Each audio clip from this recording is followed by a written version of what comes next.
The reality of being able to wake up and go like this, and then 1 million people seeing that for free is fucking insane. Kallaway is a ruthless, system-driven content machine. An entrepreneur who reverse engineers attention, scales distribution with precision, and turns creativity into a repeatable business weapon. There are 7 Lego brick categories that matter. All you have to do is figure out what videos and creators are winning in your category, explode their best videos into those 7 pieces, hold as many constant as you think are world-class, and improve on the ones that aren't, restack into your own new Lego formation, and post. This Lego brick framework is the sauce to content. In this episode, Kallaway breaks down his systems for how he scales short-form content and YouTube to become one of the biggest voices in marketing today. People make this mistake. The whole point is to find a game that you get to play forever. You don't want to retire when you're 40. What are you going to sit on the beach? You don't have to work 12 hours a day forever, but like there is no end to productive growth. So then when you pick your game and you're willing to die on the field, winning is inevitable.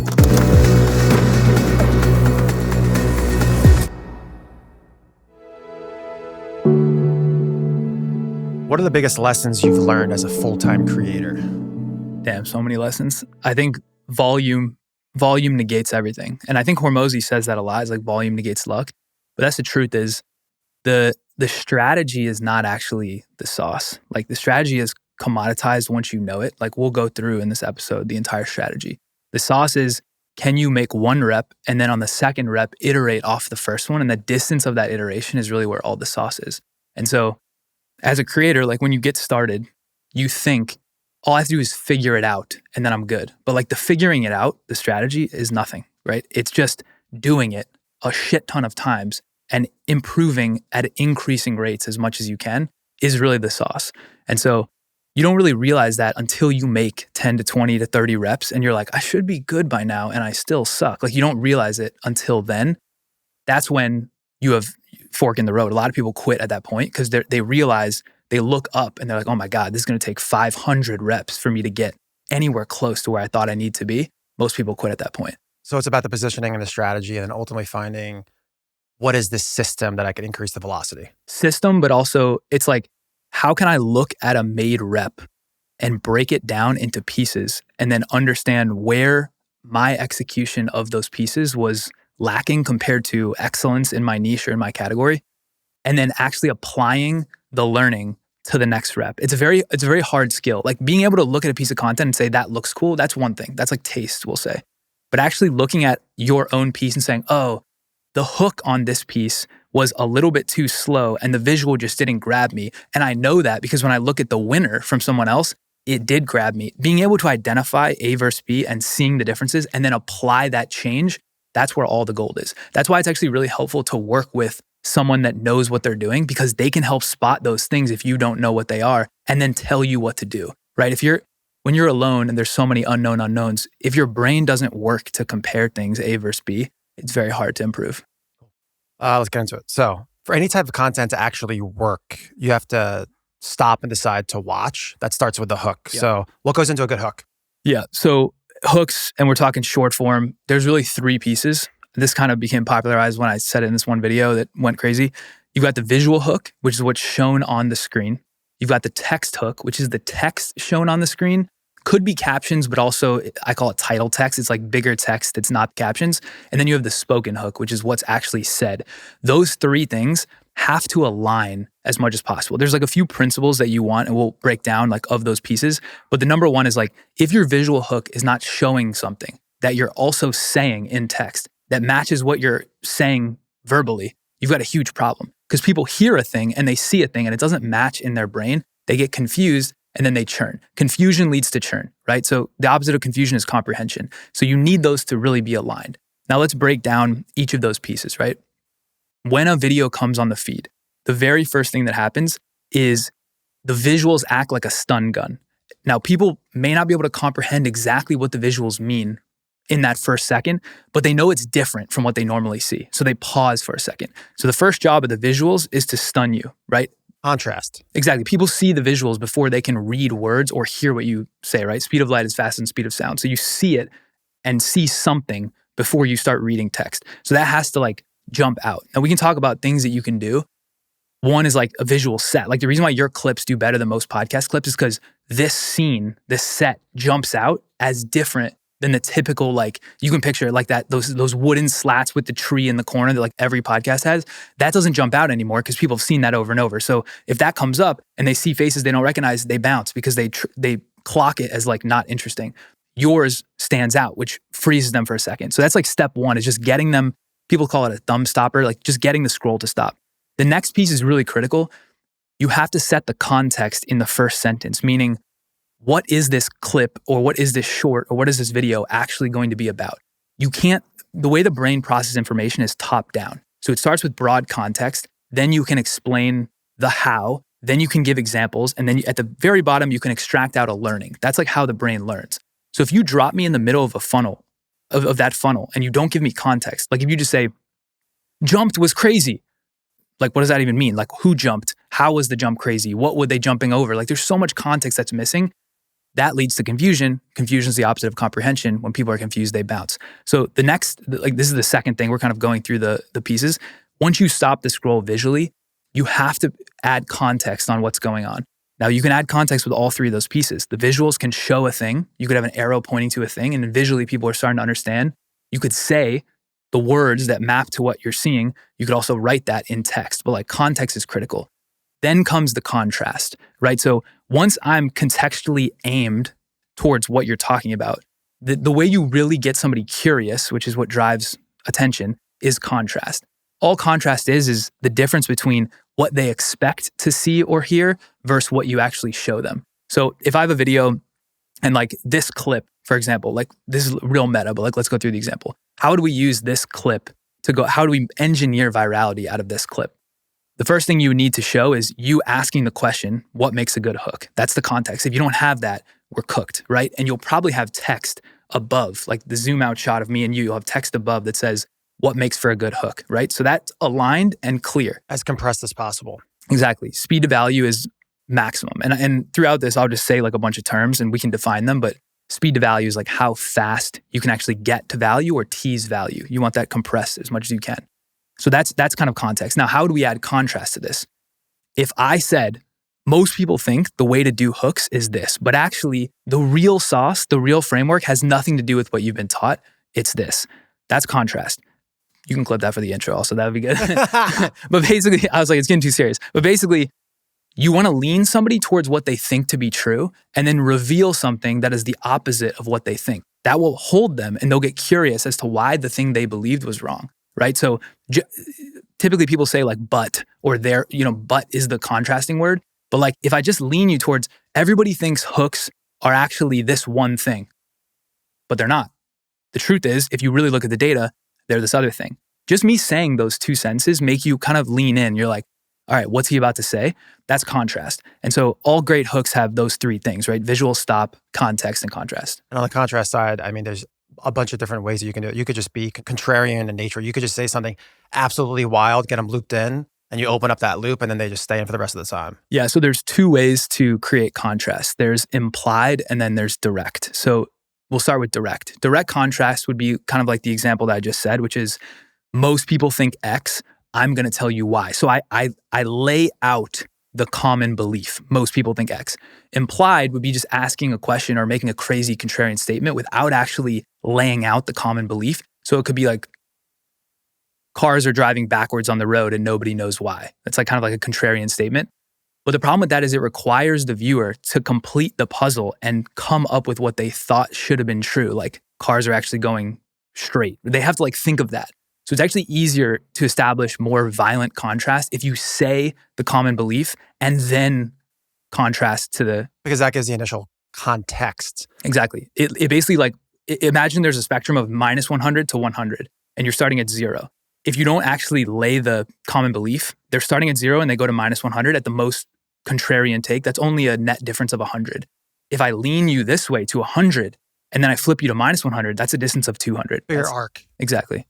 What about on the text and the spoken side? Is there any principles or kind of key rules that you do in those two buckets? Yeah. So on this, let's start with spoken. Fewest possible words, active voice instead of passive voice. So like the dog jumped instead of the jump was made by the dog. So it's like fewer words, more direct, more clear, like more clarity. Is it always fewer words? Because I'm all about respecting the audience's time. and we aggressively shave down the podcast, even though some of them are 2-3 hours. Yeah. Do you just think you should always err on the side of just respecting the audience's time? So you should always err on respecting their time, but the most important thing is clarity and comprehension. If you need more words to make it more clear, you add more words. But typically people add fluff that's unnecessary it's not adding additional clarity, so you need to cut it. So the KPI is clarity, and yes. however many words you need to do to get that clarity. The KPI is absorption rate. That's the most important thing in content. And this is why I think a lot of my content does so well on YouTube, because I can distill shit down to like a level where you can absorb 100% of it. So if I say 8 words, do you understand all 8? You can put them together in your brain and be like, yes, I'm 100% sure this only means one thing and I know exactly what it means. That would be 100% absorption. The problem is when people start cutting words, like if you actually had a sentence of 10 words and you cut some, at some point the absorption goes below 100 because like you're missing a key word to add that clarity. So number one thing is absorption rate and clarity. And you can get there faster by cutting fluff, but sometimes you have to add a couple extra words to like make it clear. Interesting. What about on the text side? And if you give a little bit more clarity, what you mean by actually text? Are you talking about the copy in the short? Are you talking about text on screen? Are you talking about graphic overlays? Are you talking about kind of the closed caption type stuff over it? Well, that's a perfect example. So like the absorption rate of that point that I made was not 100%, right? Because I left it open where you weren't sure. So I should have done a better job. Like that's a perfect example of why absorption is so important, because you then have to ask another question. So I'm talking about the text on the video, like overlaid on the video. There's two types of text. The captions, which is the exact words that's being spoken, oscillating every word or 2 words, right? They're closed captions effectively, but like you style them. I see the little CC logo. Yeah, but then there's title text, which is like big words that they don't have to be big, but words that are not necessarily being said word for word. So if we made a clip, hopefully we can get a hero clip about like the best principles of hooks. The title text might be like, stop making your hooks like this, or 3 ways to 10x your hooks, right? I'm not saying, I just said it, but I'm not going to be saying that in the clip. That's going to be up at the top or at the bottom. The words I'm actually saying you might have as smaller captions. And that's context and that's curiosity gap. Those are those 2 kind of big things. Yeah, because typically what happens is people will see the video, they'll look at the visual, they'll try to understand what the visual means. If you have an arrow or a circle on the visual, their attention will go right to it. But then they're trying to corroborate that their assumption of what that visual means is correct. A way to help them corroborate that is by showing them text that confirms what it is. So if I say like, if I show on screen a robot that has like tendons, and then I say, this is the first robot ever to have tendons like a human, and then I write in text, artificial robot has human tendons, that's perfectly aligned. And then when you see the robot, you can see the text and confirm that your assumption was correct. That is like a click in your brain that you're like, cool, I'm on track, high absorption. Now I'm locked in and want to hear the next sentence. And you should be under the assumption that through the visual, the text, the spoken, it's very hard to make kind of one work isolated. They all work in conjunction. You want to use them. They have to be aligned. They have to all be aligned. Yeah. So you don't have to have the title text on the screen if you don't want to, but that's just one less vehicle that the person can use to get higher absorption, right? So that means your words that you say have to be really dialed. The visual has to be really dialed because you're not giving them an additional surface to kind of like triangulate their assumption. Something that we've done that I think a lot of people they wildly underestimate is quote unquote thumbnails or covers for short form. Yeah, where if somebody likes one thing from your page and they want to go binge and look at all of them, give them context. Yeah. Just like you're saying, to increase the absorption rate and let them know what they're clicking into. Yeah. If I were to boil it down, this is the most important framework in all of content. It's called content minutes. So in order to get someone to trust you and ultimately buy, they need to watch a certain amount of minutes of your content. It's pretty obvious. Imagine every minute was one block. And so like if you were to map out, okay, to get somebody to convert on an email lead magnet, maybe it takes 4 blocks watched. To get somebody to buy a $97 product, it takes 12 blocks. To get somebody to buy a $10,000 product, it takes 400 blocks, let's just say. And the only way the blocks count is if someone actually watches it. So what you really need when someone discovers you for the first time is high bingeability. You want them to go down the rabbit hole and consume a lot of your pieces at the same time to stack blocks quickly. Because if it only takes 8 blocks to buy the $97 product, if I can create a chain reaction to get them to watch 8 in one session, they'll buy. So it's like, what can I do to increase bingeability? Well, one thing is you can make a series. It's like, this is day 2 of 10. This is day 3 of 10 because they'll want to go back. Another thing is you can just design the thumbnail covers so that you're giving clarity as to what the different videos are. So when they watch one from you, hit your profile, and they scroll down, they actually have context into what else they might be interested in. So it's like, we can go into the content minutes thing, but that is like a critical piece. And it also explains why short versus long, which I'm sure we'll talk about later. Guys, we're going to get into it. That is why YouTube is the chosen one. There you go. That long form YouTube, you get a lot of that time under attention. Exactly. So the average YouTube video, if it's like a 25-minute video, the AVD is like, let's say 8, 9, 10 minutes. So you're getting 10 blocks every rep instead of a short, 60 seconds, and the average time is 30 seconds. You're getting half a block every rep. So it takes 20 shorts of someone actually watching to get to one long form equivalent in trust accrual. So versus YouTube too, where it's very intent based too. They actively chose to do it versus getting fed in the algo. We'll get into that. One more thing on the Instagram thumbnails. This is another like super hidden thing people don't realize. The virality comes from shares, right? So like a viral K factor is just 100 people see it. Of the 100, 3 share it. Of those 3, that hits 5 people. One of those 5 shares it, etc. That's how the loop works. Shares mostly come from intra DM. Like in Instagram, you share to your group chat or you share it out to a text group. When that video gets shared in the DMs, the video is sitting there with the thumbnail cover showing. It's not looping. So when someone opens the DM, all they see to get them to click is the thumbnail. Now, if you're sending it to a homie, they're probably gonna click anyway because it's like validated by you. But wouldn't it be nice if you could increase that? If you had 5 people in a group chat, you had 3 click instead of 2. And the way to get that to happen is to design the thumbnail cover to be better. Bro, you know what's so crazy is my wife sometimes she'll binge and she'll send me like 5 or 6 like funny memes. Yeah. And if I'm like really busy, I'll click like 1 or 2 of them. I won't click all of them, and I'll literally go off on the cover. thumbnail. Yeah, and if people don't, that is actually crazy. I did not know that. That's sauce. That's some random sauce. We're actually re-optimizing the next couple of days. I call them thumbnail, but I mean they're covers on Instagram just to give context of the different types of series and such. Yeah. To button up on the hook side, anything on the visuals, any like big key principles or rules or things you've learned specifically in relation to visuals and hooks? Yeah, high motion, high color, high contrast are like the 3 attributes. So podcast clips are notoriously tough to get to go viral. Why? Because if it's just us here, there's not a lot of motion. You could have high color, like these are going to be colored sick and like the background, whatever. You'll have high contrast, meaning it differentiates from the feed. And like if you were to compare to black and white, it's contrasting well, but there's no motion. So you can add motion with like a subtle push in, or you can like add a lens flare or something. Yeah, B-roll. You can add artificial motion, but the best visuals have a lot of motion baked in. Why is this? If you think about like pure psychology, deer in the woods, head down, eating some grass off the ground.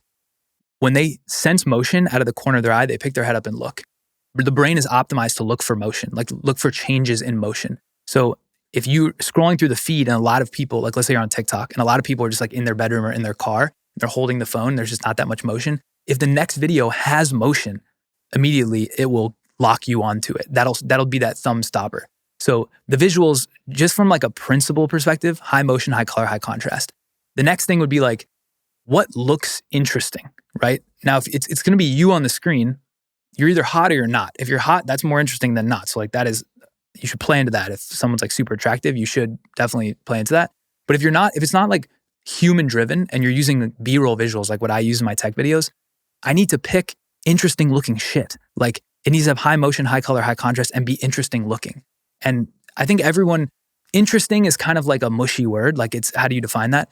Everyone knows what interesting is, right? When you see something, you're like, damn, that's pretty interesting, right? So you want to optimize for that. We're actually doing that just based on like a taste perspective. We weren't doing it based on strategy and kind of the stuff that you're backing into. And now that I'm thinking about it, there's a lot of motion in your videos. A lot of things. Yeah. It's probably a little too much but like my niche with the tech and AI shorts is pretty well optimized for like different niches are different levels of maturity in terms of like the players actually know what to do. Tech and AI is pretty mature. So like you got to be very dialed. The visuals have to be very tight. Now, if you're like dentistry for, I don't know, like, or just dentistry in general, the bar is low. The bar is low. So if you have a little motion or like you have a overhead shot on a grainy phone of like somebody doing a root canal, that might still pop because there's just not that much else that's beating that relative to the benchmark. Yeah, I definitely want to dissect a piece of short form content and I, just go through all the different kind of key steps and levers that you need to pull to win at the highest level. But I want to back up a bit. You texted me, I don't know, 45 minutes ago, this new concept about the 5 content games. I just want you to go through that to kind of lay like a macro framework before we dive into each, just so people have context in what they should be doing based on what their business is? Yeah. So most people will go to a guru or whatever, and they'll be like, what should my content strategy be? And most of these gurus don't have the sophistication to be like, well, it depends what your business is. It depends what the offer is. There's these different buckets, these different games, right? So I want to like lay out every single person watching this is watching it because they're trying to get better with content, either long form or short form. We're going to cover both. You need to pick which of these 5 games we talk about that fits you best and then adapt the strategies. And maybe as we go, I can like break them down. So the first game is, the first 2 games we'll call the media game. So one of them is entertainment, so entertainment media. The second one is education, so education media. The media game's full purpose is to maximize views at all costs because you're monetizing via like CPM, so like YouTube AdSense or like the TikTok Creator Fund, or brand deals. And brand deals pay based on views, right? So entertainment media would be like Mr. Beast, streamers, anyone who's like just trying to entertain at like the highest possible volume, highest possible audience size. Education media would be like, and the difference between education and entertainment is just education videos, you can watch them and then tactically apply something to fix a problem. Anything else is entertainment. So technically like my tech and AI videos would be like entertainment media. You would think they're education because they're like tech, but actually most of my videos, you can't walk away and like apply something. I'm more just telling you about something so that you have the information. That's a nuance. It doesn't matter. But first game is entertainment media. Second game is education media. Those games need a shit ton of views to play. So like there's a certain strategy around ideas, around niching, around how you actually execute the videos to get a ton of views. Okay, so those are the first 2. The second 2 are about consumer products. If you have a consumer product at the bottom of the funnel. Number 3, like the third one would be, the first of the consumer products is if you have a commoditized consumer product. And what I mean by this is like, you don't need to educate the viewer on how the product works. So like clothing, or you sell couches, or you sell hats. Like every person can look at a couch and be like, that's a couch. So you don't have to educate them on how it works. However, you need to get them aware. So there's a strategy there. Less context. Yeah, exactly. You don't need any context. You can just show the couch and be like, this is a sick couch. Or like just have a cool person sitting on the couch to be like, yeah, I fuck with that couch. Like that is clear. So we can talk about the strategy, but like there's a strategy for that. Then bucket 4 is like consumer products that do require education. So this could be like AG1. AG1 is just a green powder in a box. If you see that, you don't really know what that is. Like that could be matcha, that could be greens powder, which is what it is. Like you don't know. So the viewer needs some amount of education to close the gap. Now, they don't need a shit ton of education. You can give it to them pretty quick, but that's a different content strategy. So that's bucket 4. Bucket 5 is like everything B2B. So that's like you're selling business services, coaching, info products, B2B SaaS, everything where lots of education is required, right? So those are like the 5 content games. You pick based on the business model, right? Because everyone's making content because they're trying to make money. Like, let's just be honest. You pick whichever business model you want to play. Media, consumer product, or B2B product. And we'll break that. We'll use that framework to explain the differences and the nuances of like how to play short form, how to play YouTube, et cetera. But that is a critical first step. You have to pick the game and adjust accordingly. I think something really key to point out there is on those first 2 buckets of media, talking about the entertainment and education. First off, blending both. I think you get an asymmetric outcome from that if you can actually educate and also entertain. And then also be very, very careful there in playing that CPM game. You want to also be playing the brand game. I talked about this with Colin and Samir, about if you feed a very narrow ICP and you really audience match correctly, then you can charge a premium for that. And I think that should be the goal of anybody in content. You don't want it to be just a direct CPM game. You want to be like, hey, I can charge more money because I'm positioned in the marketplace as such. Yeah, I think in general, you'll make way more money playing the products, services, offers game than you will the media game, A. B, within the media game, agreed, you can make way more if the audience value is higher. C, 3, whichever I said, that media game is arbing to 0. That game's going to 0. Like AI content will run that media game over, and we can probably get into that later, but like the reason why all the mainstream YouTubers, like there was a tweet that went viral the other day, most people watching this will have seen it, where the guy was like, I have 7 million views a month and I still live in my mom's basement. That guy is an entertainment YouTuber. Now, he's not only making $5,000 a month. Like he's probably making 30, 40, 50, but he has a big team. And so he's netting 5 or whatever. The point is like the media game is a dumb game to start in 2025, 2026. It's just not the right game to play. It's a losing game. Mr. Beast is one of the winners of that game. Netflix is playing that game. The NFL is playing that game. You will lose to Mr. Beast, Netflix, and the NFL. And so my proposition to most people and like where I specialize is the other buckets of like, do you need a personal brand to accrue trust to sell something? That would be like bucket 5. And then strategies within buckets 3 and 4, you have consumer products, and you can build like these UGC swarms, like these other strategies that we can talk about. But I'm like not that interested in the entertainment game. My tech and AI is that, and that's where I started. And I'm realizing that like, oh shit, that's a losing game. So like that we can talk about that, but that's for more clarity though, you can start in the media game, i.e. media entertainment or media education, build a personal brand, build the trust, and then you flow into bucket 3, 4, 5, and you actually sell a consumer product. Yeah. So the most common, and this is a framework that I think we should talk about. Yeah. All business just boils down to is traffic, funnels, offers. That's it. It's just 3 things. So you either start with an offer where you know what you want to sell, and then you got to go get traffic to funnel to that offer. Or you don't know what you want to sell, which is very common, and you start with traffic and you're just like, I want to figure out content and I'll figure out the offer later. That's the path I took. What most people end up doing is they either pick the entertainment bucket or education. If they have no skills, they're going to be in entertainment. They do have skills. They sometimes niche down into education, but usually they end up in entertainment. And they start making content and they get addicted to the views game. And so they try to rev the views as high as possible. To do that, you broaden the aperture, you expand the TAM of the ideas, and you become less focused on one audience avatar. What happens then is you're like, okay, I'm making 5, 10, 15, 30, 50K a month, whatever, like, varying degrees. But you realize there's a cap, and you realize that is going to decay over time as the competition in the niche rises and as AI content comes out. So you're like, I need to build an offer, service, or product that I can sell to this, that I own, that I can sell to my audience. And you start doing that, and one of 3 things happens. A, before you even build the offer, service, product, you start asking the audience what they want, and you realize they're all over the place because you have a super broad audience because that's what was required to get a lot of views. Or you just pick a slice and you build it, but when you go to push, because you assume I have a huge audience, I can push people to it, not that many take it because there's not that many people in the audience that actually want that offer. And so what ends up happening is you're like, shit, I don't have the ability to sell through the audience I already have. What do I do? And one of 2 things can happen at that point. You either stick and just keep playing the media game, which is what a lot of people do, or you have to rebuild a second audience from scratch, narrow, using the offer that you want to sell. And that's exactly what happened to me. That's why I know it so well. Yeah, I mean, for people out there listening, we're almost at this point, we'll probably be on episode 20, is just like, we may be serving too many audiences. We might have too much variety of the guests on this show.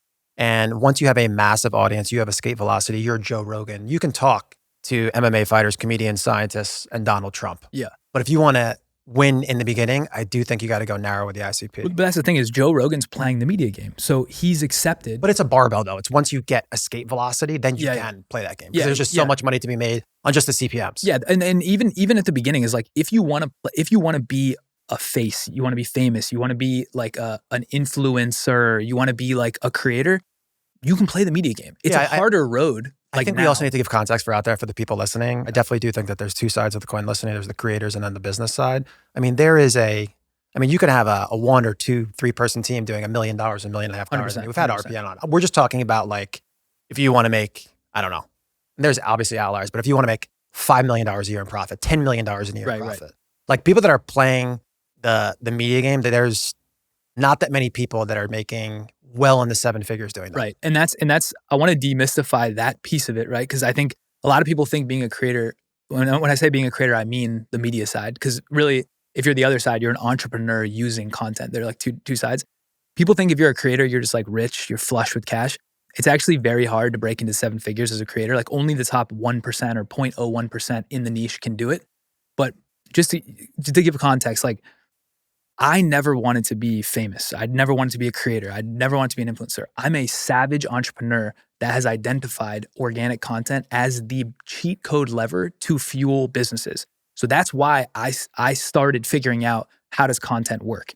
The byproduct, unfortunately, was that I grew like audience and people kind of know me, but like that was never my intention. So I do think there's two buckets. And again, like we said, the 5 different business games, there's 2 buckets here. If you want to be a creator and you want to have influence and you want to be like at the parties and you want to be plugged in and tapped in, the media game is the best way to do it because you get the highest views, the most exposure, and it feels like you're in that world, right? The other world is like entrepreneurs in the trenches that don't actually want to be known, right? These are 2 different buckets. Like the approach is different.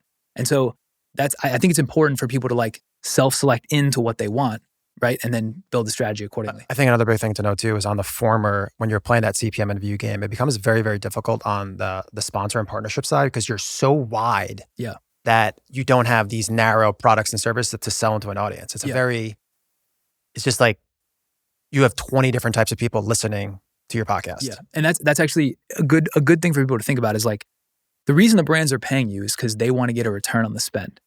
They think your audience avatar matches their buyer profile, which is why they're taking a bet. The wider your content ranges, the wider your audience ranges, the less confident they are that that bet will pay off and the less they'll pay you to do it. So it's like, in a way, going wider is antithetical to dollars. Not in a way, the way. Like that is the truth. So it's like the wider you go, the harder it is to be like specifically valuable for a certain slice, which is kind of counterintuitive. But then it's also an ego game. You're going to get less views. The more narrow you go, the less views you get. Yeah, and exactly. The slower the game is. Yeah. It's so funny too, because for people out there listening, we'll have context obviously in the trailer. Not only, Kane was a former rapper, guys. We're going to pop up right here his rap album. It's actually really, really good. Kind of like a Logic. You sound like Logic. Yeah, a little bit. But also you were in management consulting and... Hobbyist rapper. I think... What'd you say? Hobbyist rapper, not a pro. I think it's good, bro. Yeah. We're going to show... So we're popping up. We might stop and just play it. And play a song. Yeah. I think it was good. Yeah. I wasn't going to glaze you either. When you sent it to me, I was like, yo, I was with my girl. I was like... I was like, this is questionable, but it was good. Yeah, it was good.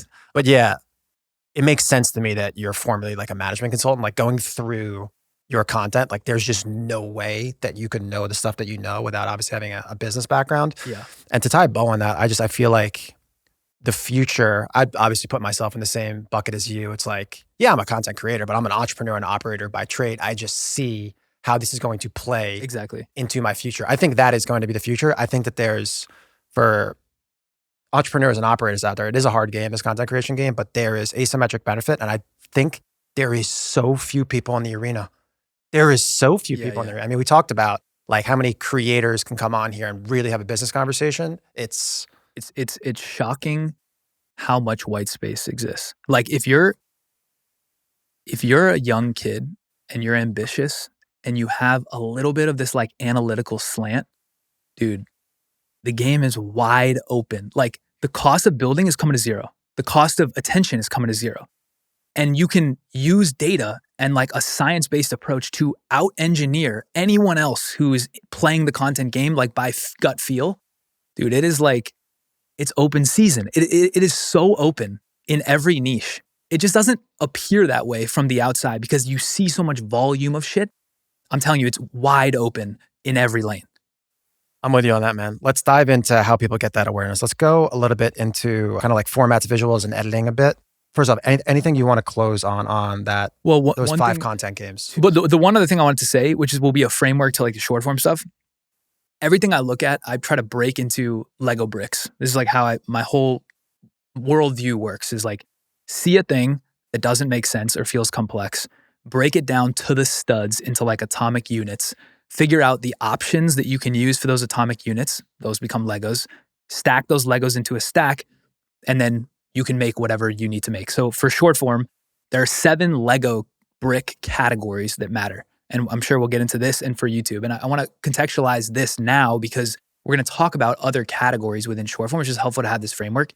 The 7 Lego bricks for short form are topic, angle, hook structure, and within the hook structure, those 3 things we already talked about, visual, spoken, text hook. Story structure, which is the way the story is actually laid out. You could also call this like video type. So you could have like a case study, a breakdown, a listicle, a storytelling narrative, whatever. Number 5 is visual format. How are the visuals actually laid out on the screen? Are you doing split screen, full screen? Are you doing the little circle thing? Are you in the world? Are you doing a vlog POV? There's a bunch of those. 6 is key visuals. So what visuals are you actually using in the visual format? A-roll, B-roll, graphics, whatever. And then 7 is audio. So, and audio is music and sound effects. Those are the 7 like categories of things, elements that make up a short form video. So all you have to do is figure out what videos and creators are winning in your category, explode their best videos into those 7 pieces, hold as many constant as you think are world-class, and improve on the ones that aren't, restack into your own new Lego formation, and post. That's like, this Lego brick framework is the sauce to content. Guys, get out your pen and pad. Stop right now and get out your pen and pad. You're dropping just bombs. If you're driving, you are dropping, pull over right now. You're dropping bombs right now. But that is really important to think of the world that way, I think. I would also say too, a good way to look at that is when you look at those 7 buckets and you look in kind of the cohort that you're playing in, think about contrast too. What can you do that's radically different than the other people in there? And you dissect each one of those 7. What can you do completely different? So to give explicit context and direction to people, if you're a beginner, the reason you're struggling is because there's so many unknown unknowns. There's 100 things that you can't do, and there's another 100 that you don't know what to do. The easiest way to reduce the sphere of unknowns is to hold constant a bunch of them for what's already working in your space. So when people say like, just copy what other people are doing, what they really mean is, of the 7 buckets, topic and angle are probably going to change for every video. But like hook structure, story structure, visual format, you can hold those constant and replicate what's already working. Now, some people say copy. I don't really think you should copy, but use like, oh, I see the split screen with the motion from the left to right is catching my eye. I'm going to do that for my visual execution, but I'm going to switch the topic. This is why the beginner should do this. Now, as you get better and you close the gap on some of those unknown unknowns, then you can be like, oh, I'm going to invent a new visual format that people don't have. The problem is beginners try to invent new shit because they're like, I can't replicate what's already there. I don't think that's the right way to approach it. When you're a beginner, close down the things you need to learn until you learn the fundamentals. Copy what's already working. Once you get better, then go back to the things you were copying. You're like, can I do this in a new way that no one's ever done? Or can I borrow from this industry and remix it originally for my own space? That's how to think about like stair stepping based on your skill level. What about from when I look at these 7, what about like formats? Like what short form formats do you think perform the best right now? So when you say formats, do you mean the story structure, like the type of the video, like case study breakdown, listicle, like the way the information is presented? Or do you mean visual formats, the way it's laid out? You can chop it down however you want under those kind of 7 buckets. What is working right now in short form if somebody's watching this in January of 2026? Yeah. So you can get any format to work in most niches. I won't say every format in every niche. The hottest thing right now is narrative-driven visual storytelling. It's like by far the hottest. So Chloe Shi is a really good example. Maybe you guys can play this up. Is like she had this like 30 lessons in 30 days by age Love 30. that. And basically most of those videos were her taking an individual story from her life or her experience, using like cool shots and visuals to make it whatever, I call it visual storytelling. But a lot of the narrative was like, I experienced this problem. Here's what I tried to do to solve it. Didn't work.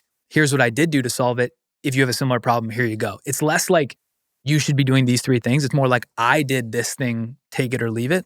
That's very popular right now, this like personal narrative driven storytelling. And I think the reason why, Oren may have mentioned this, I don't know where I heard this, but you go through seasons of formats where like certain formats work, and it really matches with like the maturity of the platform. So initially when Instagram Reels came out in 2022, TikTok in 2020, the like lower effort, more transactional formats worked because there's no supply. So like you could say, here's the 5 best AI tools for doing this, list, simple listicle.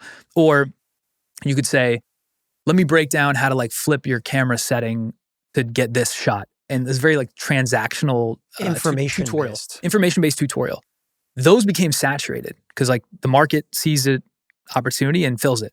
So then the next season after that was kind of like these case study breakdowns, we'll say. So it was like, this person achieved this result in this way. Let me explain how. Still like a how-to, but adding more original context that you couldn't do. The first one is like a reporter, right? Like a newscaster. Yeah, exactly. Yeah. Exactly. The first one's very transactional. Anyone, like you could argue AI could probably come up with 5 tips for whatever. If not now, they're coming up with it very, very soon. Right. So there was that season. Then there was like this case, and I'm talking mostly educational content. Obviously, entertainment's a different bucket. You had these like case study breakdowns. What's happened over the last 5 to 8 months, unfortunately, not largely due to me, but partially due to me, is I open sourced the playbook for how to do these like transactional formats on my YouTube channel. And a lot of people did it. And so the supply really increased. Like between Oren and Alex Garcia and me and like a few others on YouTube, the sea of volume increased on all these transactional formats. Like, guys, no gatekeeping here. No gatekeeping. Yeah, I'm not. Yeah, the gates are open. Like basically, when we explain the hook things or the how to make a hook or these 3 components, people actually take that and then use it, and then oh shit, their hooks get better. Yeah. It's like there's a lot of people doing well now because of the last 6 to 12 months of education. So now, to close the loop on this, the reason why personal narrative-driven storytelling is working now is because it's more one of one. It's like there is less of a formula. Like you could break down the storytelling formulas for the hero arc or like the A versus B or like I tried this and failed. And that, like there's a few common storytelling patterns, but the actual lived experiences are more one of one. Like Chloe Xue worked, I think, at Deloitte for a few years and then struggled with her own stuff. Like she can turn that into a single one of one experience. It's harder to copy those. So that's why that's in vogue.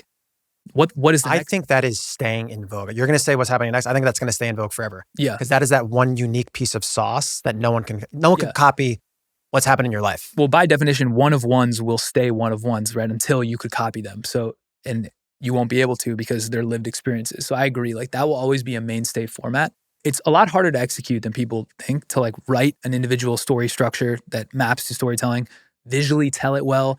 The way she does it is pretty cool. Like she shoots in the world, but even if you didn't do that, the motion graphics required to like keep the attention is pretty tough. So it's just getting harder and harder and harder to cut through with the base shit. Like you need more unique, individualized formats. It's so funny because I did watch one of your YouTube videos and I do know who Chloe is. And we're actually doing our quote unquote like offsite to really map out what next year looks like for the next 3-4 days. And one of my like ideas and things I'm thinking about is like 40 under 40, like 40 lessons I learned before I was 40, and kind of interweaving in obviously lessons through open residency, my own personal lessons, and then from an aesthetic perspective, matching this aesthetic. So we get kind of like a compound effect of what's going on here and then my own unique take. Nice. Yeah. There's a guy, Marshall Haas. Do you know who this is? Marketing Max was going to introduce me to him. He just sold his company. It was somewhere maybe? Yeah. It was the overseas staffing company. Yep. And he sold it. I think he sold, I don't know if he owned the whole thing, but he sold 30, 40, 50 million. Yep. So he's making videos now, and he's not like a creator per se. He's more in this entrepreneur bucket, but he's making these personal narrative driven stories, but only he can make them, right? He's like, these are the 8 cars I bought after I sold my company. I have like the 911, the G-Wagon, like that's more one of one. Like only so many people can make that video. And so even if the editing sauce is a little bit less crazy, those work better because you don't see that shit every day. And that's the thing is, if you're making stuff that is commoditized to where 50 other people could also make it, it won't cut through unless you're the best out of the 50 at executing and or you have an existing personal brand, which most people don't if they're starting, right? So for example, like I'm going to take over marketing short form in 2026. Like right now I have 0 presence. Like my YouTube is top of the charts, but I have no short form presence for marketing intentionally because I'm building things out. When I take that over, it'll be as if I don't really have a personal brand in short form for marketing. So I'm going to have to put these principles to use and be like, okay, what ideas or topics do I have differentiated knowledge on that other people don't? It'll be tough since I've given all that knowledge away and everyone now has it. Or what formats or personal stories or experiences can I tell to cut through? So people will be able to follow that in real time, like at Kallaway Marketing on Instagram. Right now it's like a 0 channel, but that's a perfect example. Is like even I, who have a pretty deep personal brand on one platform, it's non-existent in that vector on another platform. And so I'm gonna have to figure out how to cut through. I'm doing for the 40 for 40, just so you know too. There's not many people that got a DM from Rick Ross and then pulled up to Atlanta with a couple of his team members in his house. We could show that video, tell that story. A lot of crazy stories have happened with the 10 years with Iconic. And obviously before is definitely going to do and it. You probably have the footage for it, right? We have all of the footage. Yeah, that's the sickest part. We literally have 3.5 hours in Rick Ross's house, Evander Holyfield's old estate. It's an hysterical story. Dude, I have a zillion of those stories. I'm doing it. I'll be a case study for your there you go. for your format. In relation to that too, another big thing that I've seen, and this is actually how my wife popped off, was when you do those, is the 30 for 30, the 40 for 40 is actually numbering them. It increases that kind of like bingeability when you number them, because then if you number them and then going back to kind of that thumbnail and someone sees the 8th one and they see on your Instagram 2, 3, 4, 5, that's how you get people to get that, again, time under attention as well too. Yeah, exactly. Numbering them. Yeah, I think the human brain is basically like a puzzle machine. So if you say, there's a puzzle in front of me, like you need 10 pieces, here's 8, number 9 and 10, I'm like holding in here. Everyone's like, I want number 9 and 10. Like give me it so I can complete the puzzle. So it's like if you create a series of 10 days of this or solve this problem in 7 days, and you're like, here's day 4, I'm gonna want to go back and see day 1, 2, 3 if I like day 4. So it's like it's almost like forcing the connective tissue to drive the bingeability. Now the con of doing it numbered is that if you commit to daily and then you don't want to do it daily, you'll burn out and you won't finish, and then it will not meet the promise that you Just set stack, to the audience. baby. You got to just stack. Yeah, exactly. You guys, if you're starting a podcast and you don't have 5 stacked and you're on the treadmill, yeah, that's a big mistake. But it's a huge hack I think to do this series, especially so Chloe basically combined the numbered series, the personal narrative driven storytelling.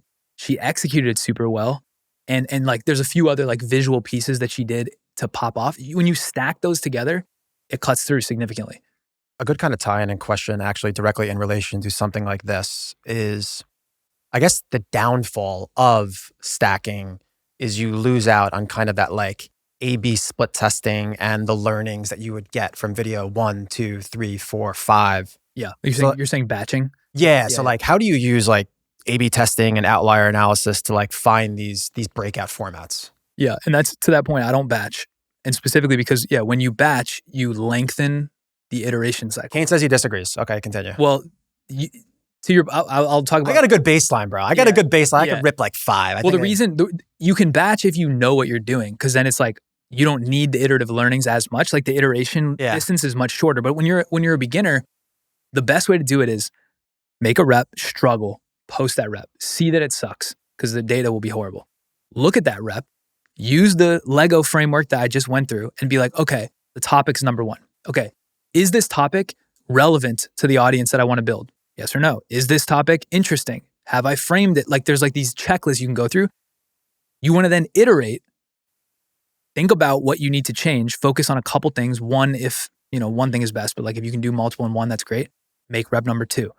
Do it again. You need to iteratively improve. If you batch 5 in a row, you don't get that data back until number 5 is done. You've made mistakes from the same mistake from number 1, 2, 3 because you didn't get any learning. So it's like a beginner should definitely go one at a time. Once you know what you're doing, you need to build a system, right? So you can get to volume. And that's what everybody wants. They try to shift to volume before they have the fundamentals and they know what to look for. So I'm going to say something that's going to blow your mind for people out there listening. I think it's going to give a lot of people a lot of reassurance. I've been following you a long time. I remember not thinking you were that good in the beginning. Your enunciation, in the beginning, years and years ago. For shorts. Yeah. Yeah, I was horrible. That's crazy to think. I remember in the beginning, I was like, this guy's not that good. I was like, and then I started seeing you get better and better. Yeah, dude, for people out there listening, like you got to just start. And for beginners, definitely one by one. Everybody is ass in the beginning. Everybody. Because of the unknown unknowns. Like there's 100 things you know you need to do that you suck at. And there's 100 things you don't yet know you need to do. And so you definitely suck at those. Imagine there's 200 things. Everyone at the beginning, nobody born is like, yeah, I'm doing 3 hooks. Like no baby's like, I'm doing 3 hooks. You don't have that knowledge. So like you got to systematically close those gaps. The people that are good are the ones that can close multiple gaps in one shot, that are egoless about the learning and that don't stop. That's all you have to do, because eventually those gaps are closed and then you have one video rip and then you have a chain reaction where from there, all of your reps get better, incrementally better. So yeah, if you scroll all the way back to my shit, it sucks. Like I'm super monotone. Well, I still am, but I'm super monotone. The pacing is slow. The topics are not that interesting. I don't even look like I want to be there because I probably didn't. Like everything sucks, like objectively about those pieces. But if you just have an urge to want to get better and then you are emotionless about the fact that it sucks in the beginning, you'll get better. Guys, you should probably binge my channel, but you might want to avoid a couple of those early ones. I started off a little slow.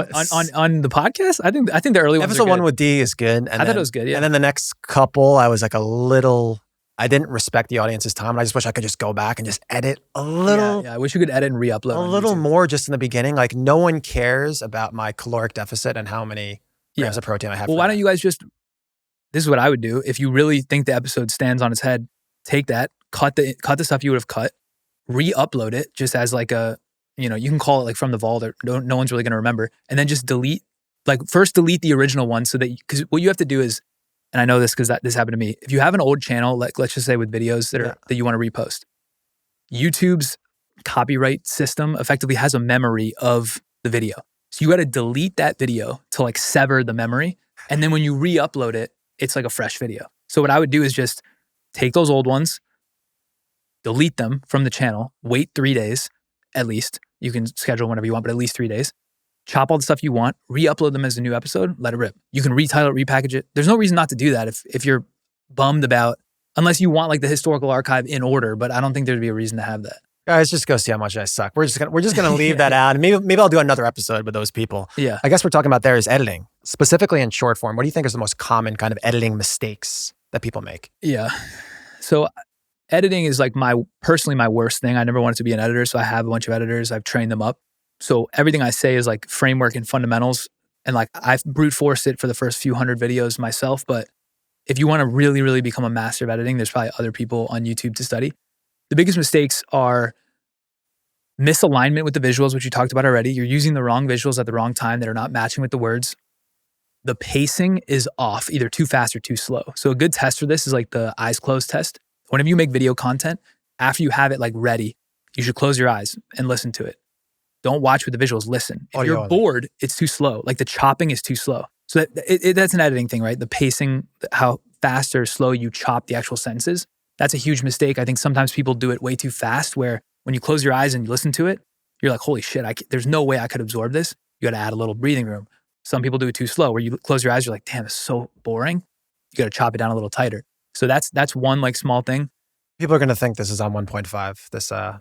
Yeah, I talk pretty fast. my mom says we got to slow it down a bit, but no, we're going to keep the pace. I'm trying to think what else from the editing perspective. I think just like visual selection is really important. At the end of the day, it's like, you got to think, what is the best possible way to visualize this sentence? Sometimes it's no visual. Sometimes it's just you on the screen, and that's fine. But if there is a visual that will help add more absorption, add more clarity, add more comprehension, you want to use that visual. And if you use the wrong visuals at the wrong times, it confuses, and effectively comprehension is just a decaying graph. So when you first hit the video, it starts at 100%. Every word, pixel, sentence, frame that happens, that comprehension can only go down. It can stay the same or go down. So at some point, that comprehension hits a level where the viewer is so confused that they bounce. That's why people churn, right? They don't churn because they're clear on what's happening and they're interested. They churn because they're unclear and or uninterested. And so as that comprehension is decaying, that's when they leave. So you have to figure out, how do I make sure the visuals, especially in the first 5 to 10 seconds, are really, really tight with what I'm saying so that comprehension stays high. If they leave, but they're clear on what the video is about, well, that's fine. That wasn't for them, right? Even a good video is going to have a smooth line going down. Yeah. You just don't want that like asymmetric hockey stick where they fall off a cliff, because then exactly. You can look at kind of each piece of it. Exactly. You can look at the retention chart and see where the biggest, it's going to look like this, but you can see where there was like abnormally high bounce. And usually that bounce is because they didn't understand what you're saying, or the visuals didn't align with the words you were saying. And so they didn't understand the visuals. Let's talk about people bouncing and that retention, looking at short form. That first block, that, I don't know, let's call it 2.5 seconds, is that hook. If you're looking at, let's just call it, I don't know, let's make it easy, a 60-second video, the first 2.5 seconds is a hook. What are those like blocks that you look when you're analyzing from a retention perspective? How could someone look at a block that short? So there's definitely a bunch of metrics. I don't actually look at the retention charts or anything. I just go pure intuition. So like when I watch it, I go one sentence at a time, and I ask myself, am I clear on what this sentence is and what I should be taking away from it? One sentence at a time. If I'm not clear, then there's going to be drop off. So I don't actually go data video. Wow. I go video and just let it live. But that's obviously because I've baked that into my brain. So for people who don't have that like muscle yet, I think the stat on YouTube Shorts, which is the thing that really shows the retention the best, is after the first 3 seconds, you want the viewer retention to be at like 70%. If it's above 70% viewers held in the first 3 seconds, you're going to have a banger. If it's below 70%, if it's like below 50, you have a huge problem. But the problem is like, what do people actually do with that? This is why I don't like analytics. Because if you look at it and you're like, oh, it was 49%. It's like, okay, yeah, I should make the hook better. It's like, yeah, no shit. You should have made the hook better from the beginning. It's like data is confirmatory. It's a lagging indicator. The leading indicator is like, just follow the principles that I'm saying when you're actually making the video. And if you can't intuitively tell, that's the beauty of content is you can watch it and be like, is this clear to me or not? If it's not going to be clear to them because you've watched it 10 times, right? So it's like, I don't actually use data as much as people think because I think people can get obsessed with the data and it distracts them from what they actually need to do, which is like make the video better. Pragmatic. I just always picture you as like a data scientist. So that's actually very, very surprising to hear, but it makes a lot of sense. Just going sentence by sentence. One framework on that too, I'll say. I don't think I've talked about this anywhere. The easiest way for short form to like validate the story. You write the first line. The first line should open a question in the viewer's head based on whatever it is. So if the first line, which is context usually, is like, Google just came out with Gemini 3 and it's a crazy AI model. The question that should pop in someone's head from that is, what can it do, right? If when I read that first line, I'm not sure what the question should be, or there's multiple questions at like about equivalent strength, you have a problem. You need to make it more clear so it's one question. Now, whatever that question is, answer that question in the next line. That next line will pop another question. Answer that question in the next line. If you just do that all the way through, your story is perfect. So like, Google just dropped Gemini 3. It's a crazy model. The question is, what can it do? It's crazy because it can do da-da-da. Next question is, how do I use it? If you want to use it, go to this. The next question is, how much does it cost? And if you go here, you can actually get a discount. Like, it's just logical thinking, one question at a time. That's the easiest way to audit whether you're kind of like the story flow makes sense. From a compression perspective too, I'm just going to keep using 60 seconds. I'm always under the notion, obviously, within 60 seconds, how many open loops, closed loops can you do? Well, broadly, you can do like 3 story loops or like sections really. So it's kind of like the intro piece that opens that first, holy shit, what is this? There's for me, it's like the how it works or kind of breaking the breakdown. And then there's the implication. But that's more like story structure. I'm talking specifically sentence by sentence. It's just like when a viewer watches the video, what's really happening in their brain is that they're guessing what they think will come next. And then you're either telling them or you're telling them something else, like to add contrast. But that zigzag is happening in their brain the whole way down. So if I say something and or show them, this robot has muscles that look like humans. Paid off. Sell up, paid off. Sell up, paid off. Like, how are they doing that? Why are they doing that? Where are they doing that? It's like, that's the question a viewer would have. Like if you were having a conversation with that story, you would ask it those questions one line at a time. Yeah, dude, it's so crazy because me and Jake were talking last night at dinner about, I listen to like a couple podcasts, but I'm starting to kind of consume more, especially in kind of other niches to get more like ideas and concepts and structures and such. And like, dude, I can't watch podcasts that just like, they open it up and then they don't close it for like, I was like 16 minutes into a podcast. I'm like, yo, what are we doing here, bro? Yeah. I can't do that. The easiest way to get I got to go on 1.5x speed. Yeah. You know what I mean? It's what, this is the speed that I'm at, bro. Yeah. This is high octane for sure. So like I have this framework that I don't know if I've said it or not, but it's basically like, it's like the 2 dopamine hit framework. If you can get somebody to 2 hits of dopamine before they churn, you've got them locked. If you can only get them to 1, you might have them. If you get them to 0, they're bouncing. And so what is that? What is a hit of dopamine? For an educational piece of content, it's like, tell me something I can actually use that when I implement will solve a problem for me. So in this episode, and I was talking all over the place. Tons of dopamine coming in this episode. Yeah, it's a dopamine casino in here. Hopefully, I was kind of all over the place when I was doing the hook thing, but hopefully when people watch that, in the first minute or 2, there's at least one nugget that they heard that they can be like, oh shit, that's valuable. Now, the thing I said I think that they got nuggets on that. We'll see. I think they got nuggets, bro. I'm pretty confident. Like the thing I said about the Instagram thumbnail in the DMs, that's a guaranteed dopamine hitter. Like nobody knows that. So when you hear that, you're like, oh shit, I could use that. Boom, dopamine released. That we'll say that's number 2. Hopefully they got 1 before that. At that point, you've got them locked in because they've heard 2 things that they didn't know that they can actually use. And they're like, I have to keep listening to this because there could be 20 more things. You're not giving yourself enough credit here. There was way more dopamine hits than that. That was like that was actually a random dopamine hit for me. I'm sure that you felt that because I'm like, damn, I'm going through that right now. I woke up to 6 memes this morning and I was like, oh, I'm going to pick 2. I only have time for 2. So that's crazy. Guys, quick break. This episode is sponsored by Universal Ads, a division of Comcast. I have spent tens of millions of dollars on meta ads. At one point, it was 95% of my marketing spend.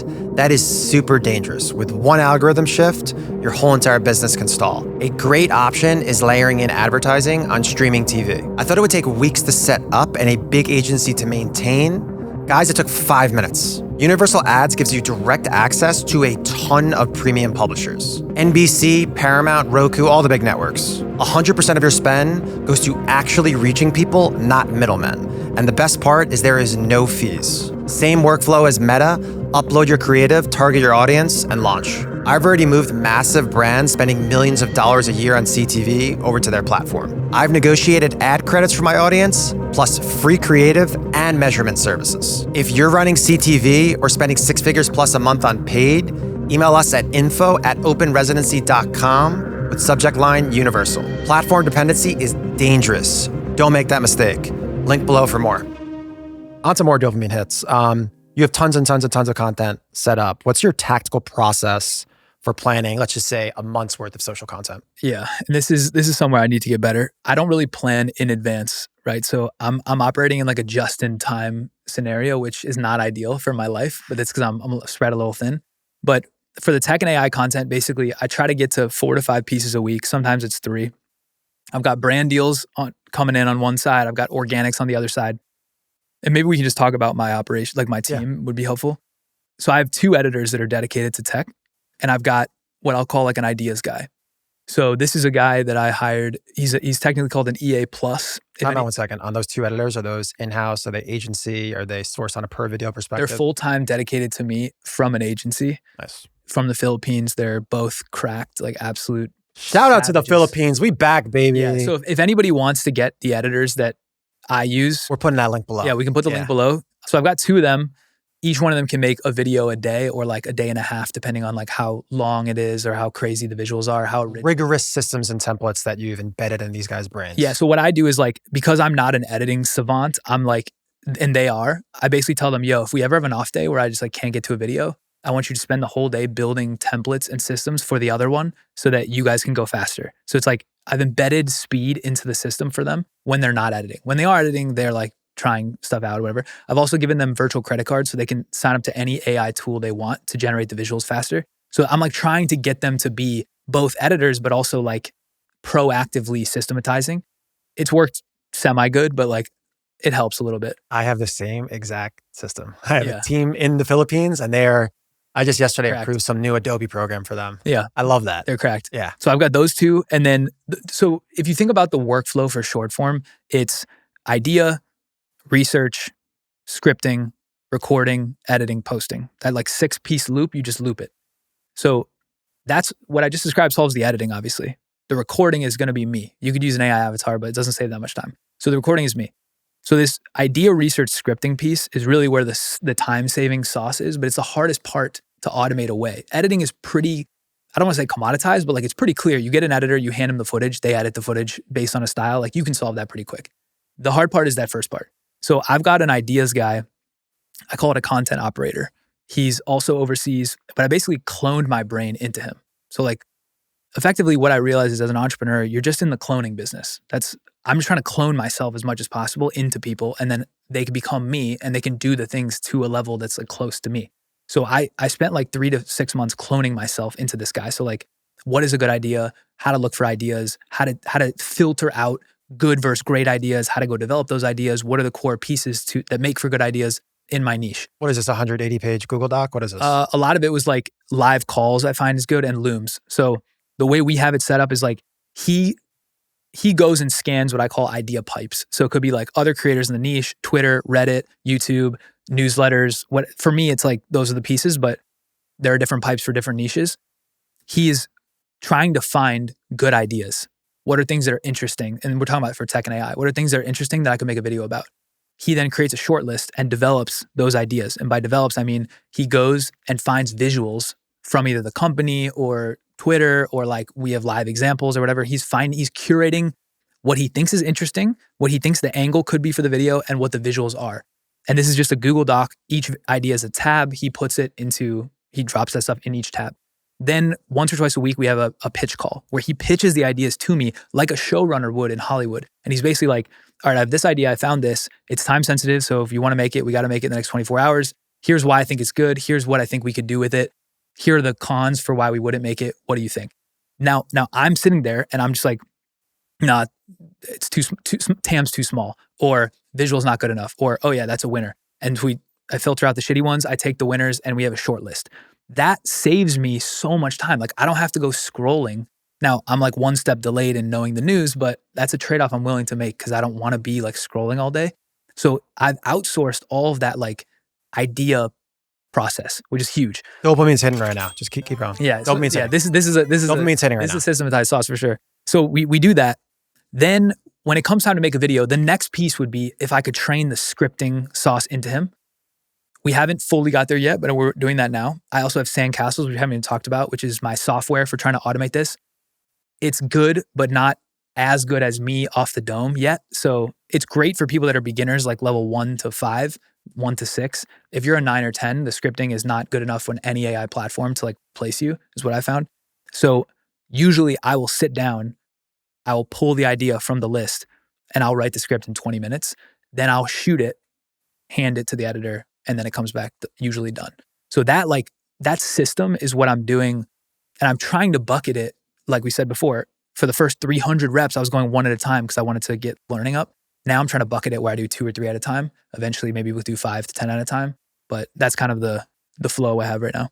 How long have you had this ideas person? I had never heard of a quote unquote ideas person until the Sahil Bloom episode. He told me about it. Yeah, I've always actually thought about the curation and the taste is what makes this, and I can't source that out, but I actually love this concept. How long have you had this type of guy? I've had him for like 6 months, I think.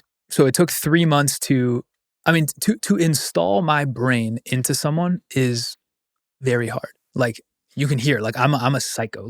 Yeah. I'm so deep in the weeds on this stuff that for anyone who doesn't want to be this deep could never do it. And then for someone who wants to be this deep, I'm like pulling you into it. Like the nuance that I go, like the details crazy. So it took a lot of time just to like, first he's raw. Then it's like, you got to aim him.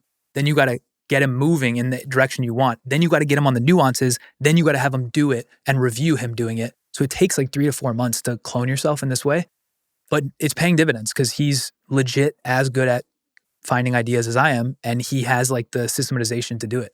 Guys, I'm hiring for this position. Email below. Yeah, I call it a content operator. Operator. It's the person that is like the quarterback of your first half of the process, right? This person is not going to edit for you. And ideally you can get them to where they find the ideas and write the scripts all in one and just hand you the script. That's the dream, which we're going to get there soon. But yeah, the way to find this person, the cheap way is to go offshore and bring somebody up to speed, but it's very hard.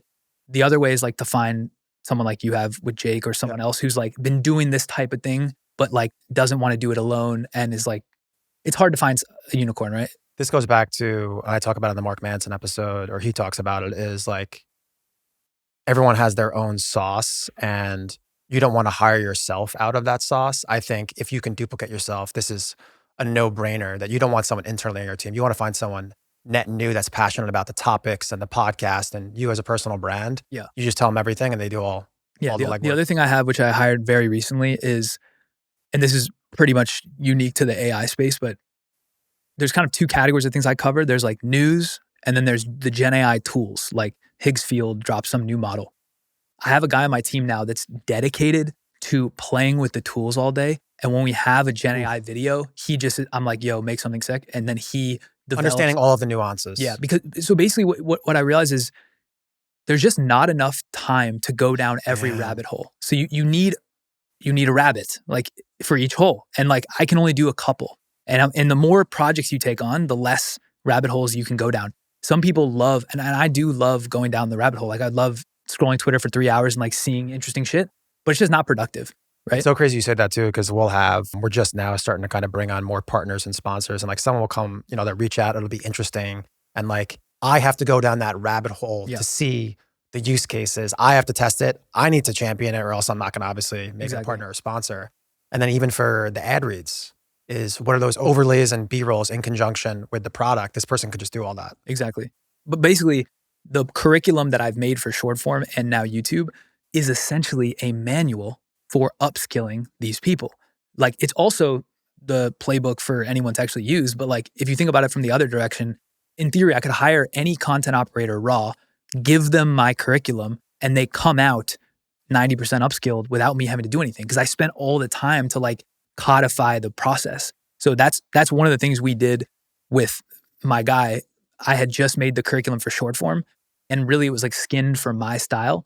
So he ran through it. He watched every single video. He watched everything I had on YouTube. And I was like, spend 2 weeks and go all the way down. Like, I want you to watch every single video. I want you to take notes as what I would expect someone to do, like, who's interested in this.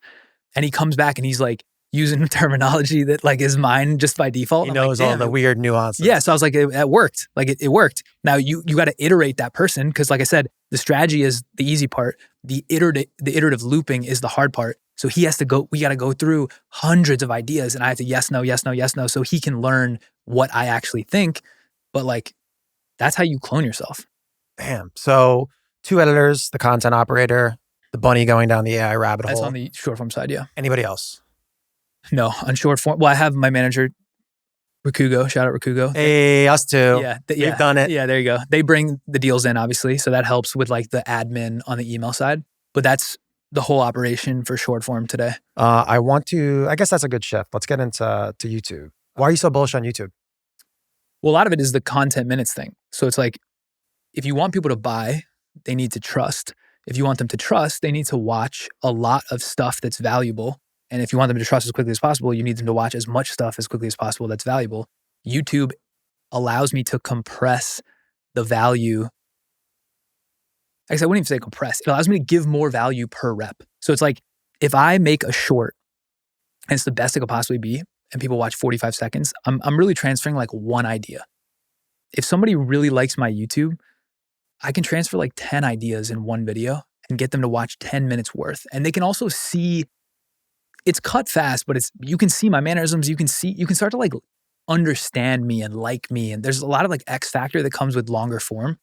And so for the combination of just the math that I need you to watch more minutes and the psychology, I need you to like seeing the way I think and explain stuff. YouTube's the perfect medium to get trust accruing quickly. I also think it's a longer rope too. Like, if someone is 19 minutes into our podcast, I have a 90-second window where I can probably, not be as compressed in the conversation, and they're not going to churn. Yeah. But I mean, people are going to churn on short form in fucking 2.5 seconds. Yeah. So it gives you more rope and kind of Yeah. bobbing and weaving in there. The other thing is, you kind of have to understand have you ever custom built a player in Madden? I have not, no. So like, if you play any sports video games and you want to custom build a new player, there's like attributes, and they give you like 100 points, and it's like split the attributes across like speed, jumping, agility, whatever. Every person is like that in real life. There are these different attributes, and some people have a lot of XP in one and low in another. So you kind of have to understand like where your strengths are. I'm like off the charts at explaining shit. I'm not that good at editing creatively. So it's like, short form rewards editing creatively disproportionately than long form. Long form rewards explaining disproportionately than short form. So my unique abilities are rewarded at a compounding rate on YouTube. It's just like better for me to explain stuff to get people to understand me. So I prefer that, and people prefer that as well. If you're not good at explaining stuff and you're really good at like the editing sauce, short form might be better because it accentuates your unique abilities. We talked about audience matching kind of before. If you're looking specifically for YouTube, I want you just to further go down that rabbit hole. What do you think wins on YouTube? What type of content wins now and will age well? Which game are you playing? Ah, yeah. I feel like we're in the Caleb episode right now. It's all about the positioning and what's the end game. Yeah. And mostly just because if you're going to do work, you want to make sure you're walking down the right path so you don't have to come back and restart. So if you have an offer or product, you should be able to pick which game pretty quick. If you don't, and you just want to like accrue a personal brand in a category, I think the high value, niche-based educational content where you have proof and credibility is the best positioning you can go after. So for me, so just take me as an example. When I started, I had no skills. I mean, like I was a management consultant, but basically no skills. I had no skills, no proof, and no offers, and no audience, and nothing. Context, what year was this? This was like It 2022. was like 2.5 years ago, probably. Yeah. Jesus, but I had like bro. lived as a professional for 8 years. So I at least could like talk and like write emails. Like I had some skills, but no like actual real entrepreneurial skills, no audience, no offer, nothing. How old are you? I'm 32 right now. Forbes 30 under 30 is tripping. We were talking about this. I didn't know if you had the slot to make it. They tripping. I wasted my 20s selling my time to a corporation. But basically, and this is where a lot of people are, I think, listening. You have no skills, no audience, no offer, nothing. So the question is like, what should you do, right? The first thing is not make content. The first thing is go get skills. Like actually get a valuable skill that people will pay for. Develop that skill. That, to me, the best skills right now are content related. So it's like, can you generate attention? So it's almost like a self-fulfilling loop, but like the best place to start is to get a skill where you can actually generate attention on demand. That could be organic. It could be paid, although that's not really on demand, but you pay for it. It could be written. So there's different formats, but like you need to build a skill. You could also build skills in product. You could build skills in sales, right? There's like these core buckets that matter for business. But at the end of the day, like I said, business is just traffic, funnels, offers. So you need a skill in one of those three. Offers is building offers. You just read Hormozzi's book, problem solved. Building a product is very tough. So that's like either physical or digital. That's a whole set of skills. Funnels, pretty transactional. You can learn funnels pretty quickly. Although there are people that have made a ton of money as like a specialist. Like your ManyChat guy, he's doing really well. He's like carved out a niche within funnels. Awesome. Or traffic. So you got to pick one of those three buckets and build hard skills. What does build hard skills mean? Do the thing and get the result that you would want to charge people to help them do. So what I did at the beginning is I was like, offers is not as valuable as traffic because you could have traffic and monetize without an offer, but you can't have an offer and monetize without traffic. So it's like traffic is the most valuable thing in this next era for business. So I was like, I'm going to go become a weapon at traffic. Like that's what I'm going to learn. The best way to learn content is to make it. And so you want to grow your own channel on something. Now this is where it gets like hard because you can't really grow a content channel on how to grow content without having done content. It's like a self-fulfilling loop. People need to listen to that one. Yeah. People shouldn't be giving content advice when they haven't actually mastered content. And the way to master content is not to make content advice from scratch. It's to like pick a different niche and learn how to do content in that niche. So I picked tech and AI because that's what I'm interested in. And I knew the brand deals would be lucrative, but that's where I started. You have to build a skill first. So this whole question was like, what niche should someone pick basically, or where should someone start on YouTube? If you're going to do educational and you're going to build an offer at some point, you need to have a skill. That skill either has to be the products, like I'm the best protein bar manufacturer in the world. Okay, so now you can make the protein bar and go on YouTube if that's the right play. Or you need to learn traffic, one of the two. So that it starts there. Now, assuming you have a skill, you're like a really great tax accountant, you're amazing at B2B sales, whatever.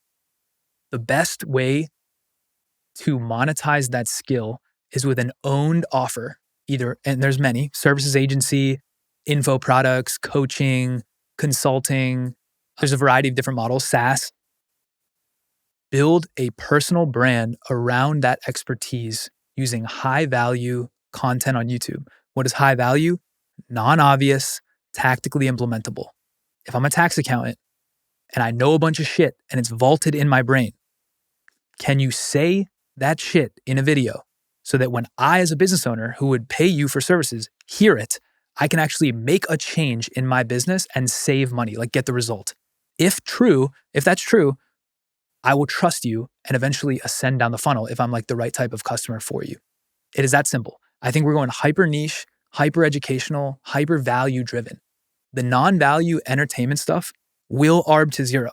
There will be AI content that is more personalized, like AI Netflix shows that are more personalized to me than something that a random person that doesn't know how to make content could make on YouTube. So it's like, you're going to lose that game. So that's a long-winded answer, but. So it's a race. Being an attention expert just backed into building trust. It's all just about right now is about building distribution and trust. That's what it all backs into. Exactly. You want one-to-one trust at scale as fast as you can get it. And the way to get it faster is to have higher value density in your content, and value, like I mentioned, is non-obvious, tactically implementable things that can get someone the result.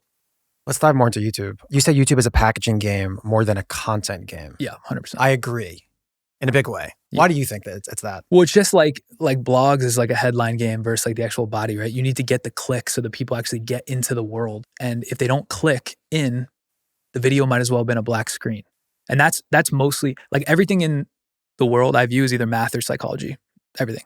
And so that's purely just math. It's like you don't have enough eyes on the video. You won't have eyes on the video if they don't click in, right? So it's like you have to focus earlier in the funnel, which is the packaging. So YouTube is generous enough to put your shit in front of people for free. Awesome. But if they don't click, it's worth nothing, you know? So that's why Mr. Beast figured this out pretty early. He was like, yo, it's not that it has nothing to do with the video. The video obviously matters, but he's like, if we don't over invest in the packaging and get people to the video, all that money on the video that we spent is worth nothing.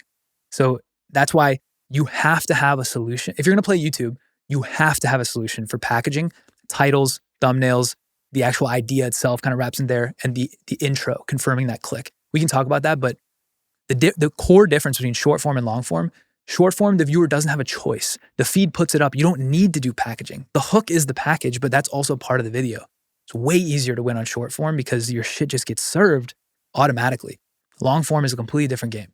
What % of your time looking at the, let's just call it idea, pre-production, all the way down to the click of the button distribution, what % of the time do you focus on pre-packaging? I don't spend any time personally because I hired that away. Guy? So my thing when was, you were doing it yourself though, 6 months ago. I started with a team from day one. Wow. And I here's how I looked at it. YouTube is like a professional sport. Short form was like fledgling. It's getting to be professional, but it's still like winnable by anyone. So I thought, if I'm going to play a professional sport and I don't have the professional skills, I need to go pay for them from experts. So I got to go get money somewhere else to fund the YouTube team so that I can have the A players from day one. Because I identified the packaging is critical. And what is the packaging? Coming up with the idea for the video, but most importantly, titling and thumbnailing that video so that it gets a click. There are savages that know everything about YouTube and everything about packaging that are out there selling agency services. So I was like, I'm paying them immediately. That are not that costly. Yeah, they're not. $3K a month. And basically, and I can walk through what they do and we can put it in the description if you guys want the same people I use. But basically, my YouTube team from day one was the ideas team, the strategy team, which does the packaging, my thumbnail designer who just executes, well, he comes up with the designs as well, but like they work in tandem, and then my editor. So all I do on YouTube personally is write the script and record it. That's it. What do you think is the most common mistake that people make when they're doing that title thumbnail, outside of just not doing it? Well, the most common one is they do it at the end. So like, we'll have just said it's the most important thing, and then they'll be like, skip. And then they'll make a video. They'll spend like 20 hours because really the editing takes the longest time, but it's the least important thing, I would say.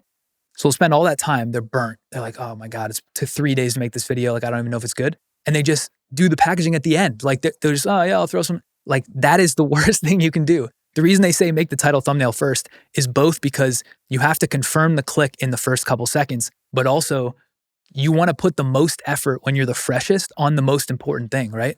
So the biggest problem is they just do it out of order. That's number one. Now that's obviously not tactics that people want, but that's the truth. You should do it first.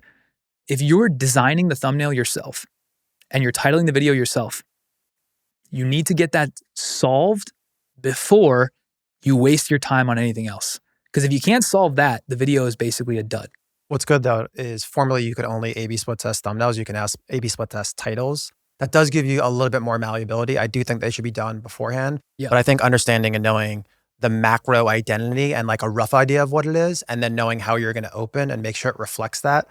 I would argue that we're moving into a world where that works as well too. Yeah. Ideally, you have it all done, but as long as you have a good idea of where you're, and what are the key words you're going to use, I think that's enough. What we do is the titles are done, but we don't have the thumbnails done before I make the video. But that's because I know I have a guy that can execute it fresh. So I make the script, I record it, and then I hand the finished script to my thumbnail guy and my editor at the same time, separately. They edit it, he does the thumbnails, it comes together. But the only reason I do the thumbnails after is because mostly from a systems perspective and because I know this guy is a pro. If you're doing it and you're not a pro, you shouldn't wait till the end, right? So that's how I kind of do it. The biggest thing is that people don't trigger what I call a desire loop in the title. So if you think about how the psychology actually works when someone's on YouTube, you're scrolling, your eye catches a thumbnail. You don't know what it says yet, but you like lock in. That's this like first awareness angle. The next thing is you read the title. People look right below and they're like, what is the title? And they're trying to find keywords that trigger awareness around what I call a desire loop. So it's like you either you want to solve a pain, or you're feeling FOMO about missing out on having solved that pain, or there's like a benefit or desire that you have, right? So I was looking at the one you did with Oren. It was like, this is the most valuable marketing conversation you'll hear in 2025, right? It was something like that. Yep. FOMO. Got to listen to a marketer seeing that is foaming at the mouth because they're afraid, they're FOMOing that they're gonna miss some nugget, right? So you create a desire loop. They have the desire to need to know that information. The thumbnail then, after they see that title, they go back to the thumbnail. That thumbnail needs to complement and amplify that desire. It doesn't need to repeat the words because it's just another canvas for you to increase that desire. So if you would have said on the thumbnail, marketing conversation, that does nothing because you already said it's a most valuable marketing conversation. What you said in the thumbnail is, I figured out the cheat code, or like I solved the cheat code, which ratchets up that desire even more. Because now I'm like, damn, this guy must know it. I have to click. So if you're a marketer or a business owner who wants to solve marketing, you're going to click on that. Guys, it's the dopamine, more cheat codes. Yeah. In short, thumbnail, title, thumbnail, intro. They look at the thumbnail first and the title, reaffirm, and then they go in. Yeah, and so that's how it goes. The most important thing to understand about YouTube is like the thumbnail title's job is to get the click. Okay, once you get the click, their job is done. The intro's job is to confirm the expectation, confirm that desire loop immediately. So if you say this is the greatest marketing conversation of all time, and I click, I better be hearing in the first 5 seconds something about marketing to validate that you're not bait and switching me, right? So the intro's job is to confirm that and then get you to the first main dopamine hit in the body. Once you get to that first dopamine hit, it should come within like 30 to 60 seconds, hopefully. People will have forgotten what was on the title of thumbnail. Like the title and thumbnail it's like discarded. It's like a rocket. You blast the rocket up the booster. Well, shout out Elon. But like before that, the booster was just falling in the ocean, discarded. Its job is just to get the rocket up there. Same thing with the packaging. The packaging's job is just to get you to the intro. The intro's job is just to confirm the click and get you to the dopamine hit. That dopamine hit is meant to tease you that there's value here. You should keep watching. But at the dopamine hit, the title and thumbnail is being forgotten. Like I guarantee if you're watching this right now, you forgot what the title was and what the thumbnail said. I guarantee it. And that's because we're probably an hour and a half in, but like your brain is like a gerbil. You're caching the information like every 15 seconds. Like it's only could process so much at once in your brain. Yeah, I would say too, you said something there about a bait and switch. Like we've had that issue before where like the good stuff, this is when we weren't doing it beforehand, like the good stuff came 45 minutes in and we're like, fuck, we want to make it the title and thumbnail, but then they're going to think we're just reorder it. Bait and switching them. This was early in the game where we didn't even realize that you can cut in that and reorder. The thing is, you want clickbait. You don't want bait and switch, right? You want to bait and then give. That's like the whole, people are like, oh, it's too clickbait. He's like, no, you want clickbait. I'm trying to bait a click. But when they click, I want to give them the bait. I don't want to switch, right? That's the whole nuance. That's a good way to put it. When you're looking in YouTube Studio, what are those big metrics that you're evaluating? So again, with the metrics, I try not to go too deep on the metrics because it's the same like logic around the inputs. But overall, there's really two ways to approach YouTube. There's from a business perspective, like I want dollars out, and there's from the media perspective, like I want views. If you're playing the business game, you don't actually care about views. You care about on target views. Really, you care about dollars per view. If you could make a metric that says, I got 5,000 views on this video and it generated $50,000, that's $10 per view. This video had 300 views, but it generated $300,000. That's $1,000 per view. I should make more of the one that got the most dollars, right? If you're a business owner, that's how you should actually look at it. The metrics in YouTube are not built for that, right? The metrics in YouTube are built for the media side because they want more views because they monetize off ad revenue. So if you're looking in YouTube Studio, typically you look at the 1 of 10 ranking because you're trying to see like relative performance. But that only matters if you care, if you're playing the media game and you want more views. So the reality is it's only as good as the tools you have. And so for me, like and for everyone, you only have YouTube Studio. So when I look, I'm basically looking at CTR, click-through rate, which is what percent of people that my thumbnail was being shown to are clicking. But that's a noisy metric. Like you could have that be high in the video, do worse. You could have it be low in the video, do high. It's not clean. And I'm also looking at the 1 of 10 relative ranking. And roughly, like, here's how I'm breaking down my like analytics process. If the video is again, for the media game, if the video is a 1, 2, or 3 of 10, I'm letting it go, right? Because it's like outperforming the relative ranking.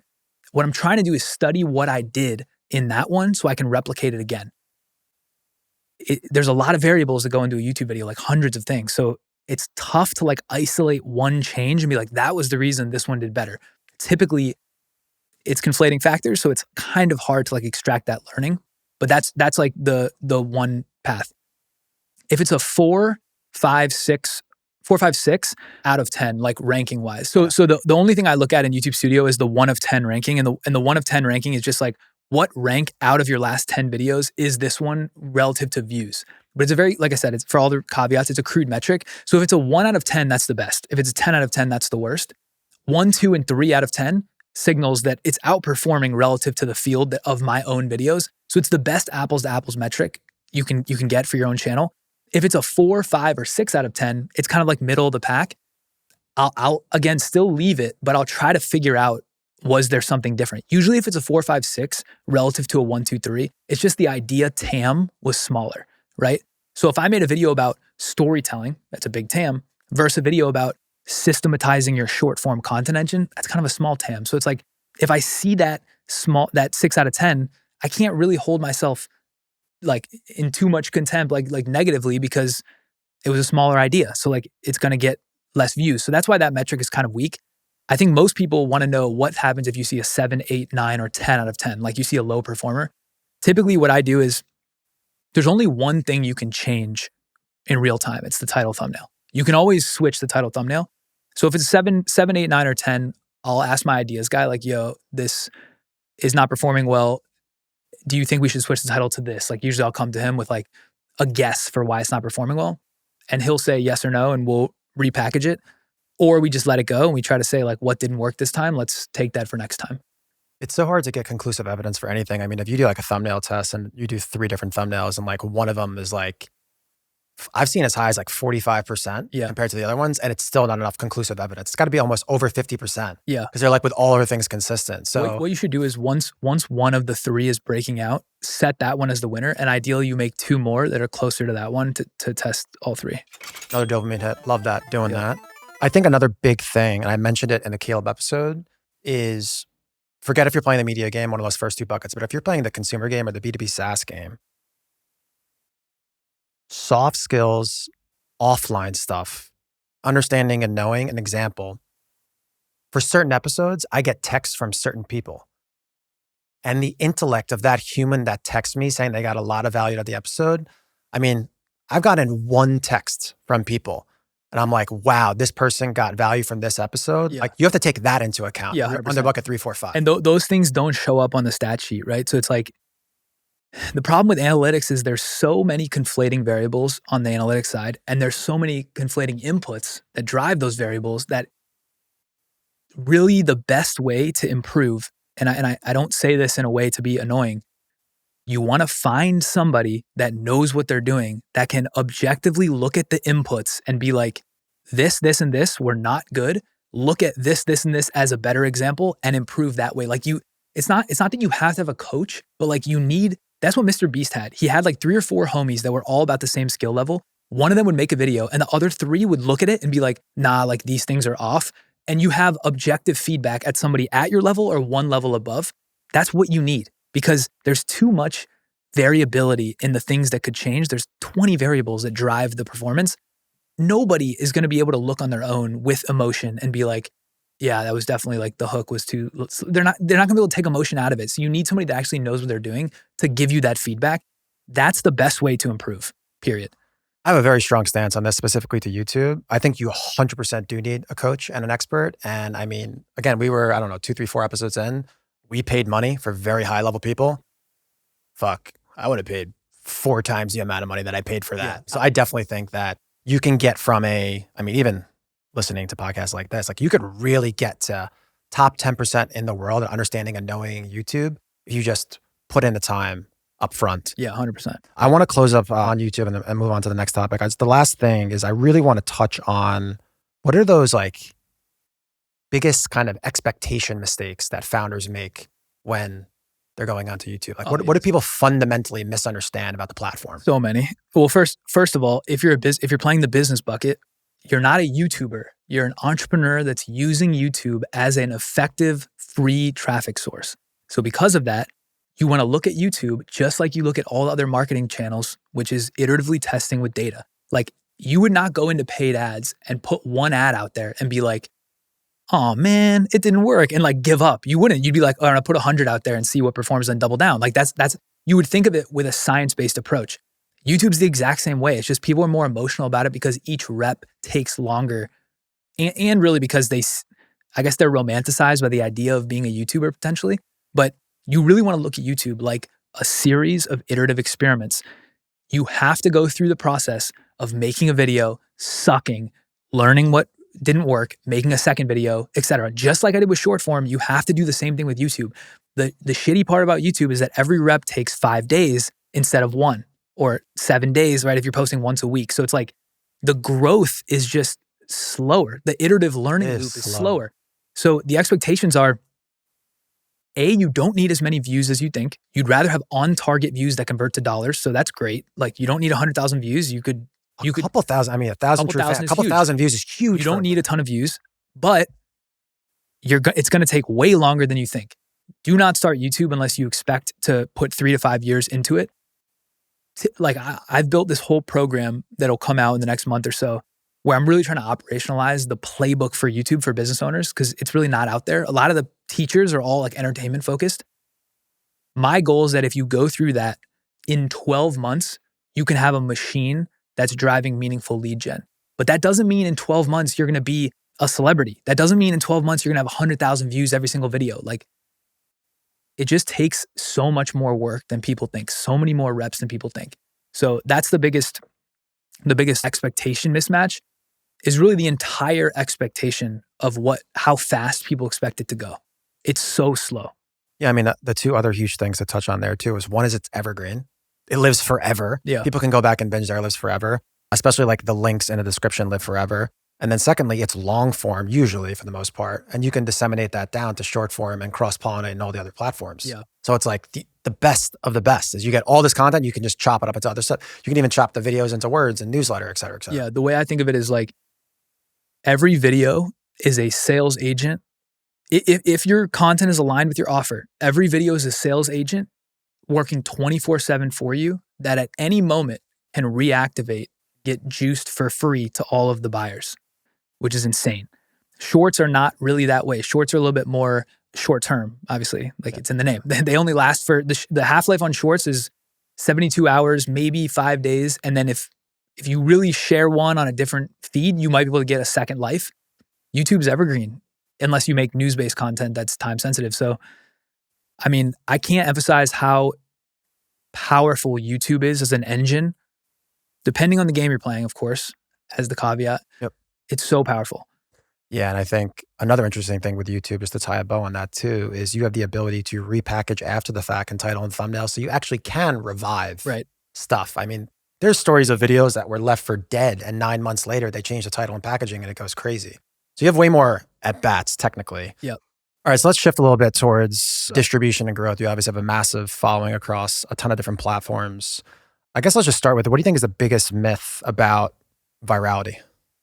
I think the biggest myth is that you need virality. I don't think you do. I think this idea of like on target views versus total views is kind of the fundamental thesis that I believe. And I didn't always believe that, because when I started doing the tech and AI, which is fundamentally a media play, I needed more views. Like the more views, the more money. So like that, because that was the media. Because that's a media play, right? So brands will look at your last 10 videos, and based on an average of the views, the engagement, and then your following, they use those 3 metrics to judge how much they'll offer for a deal.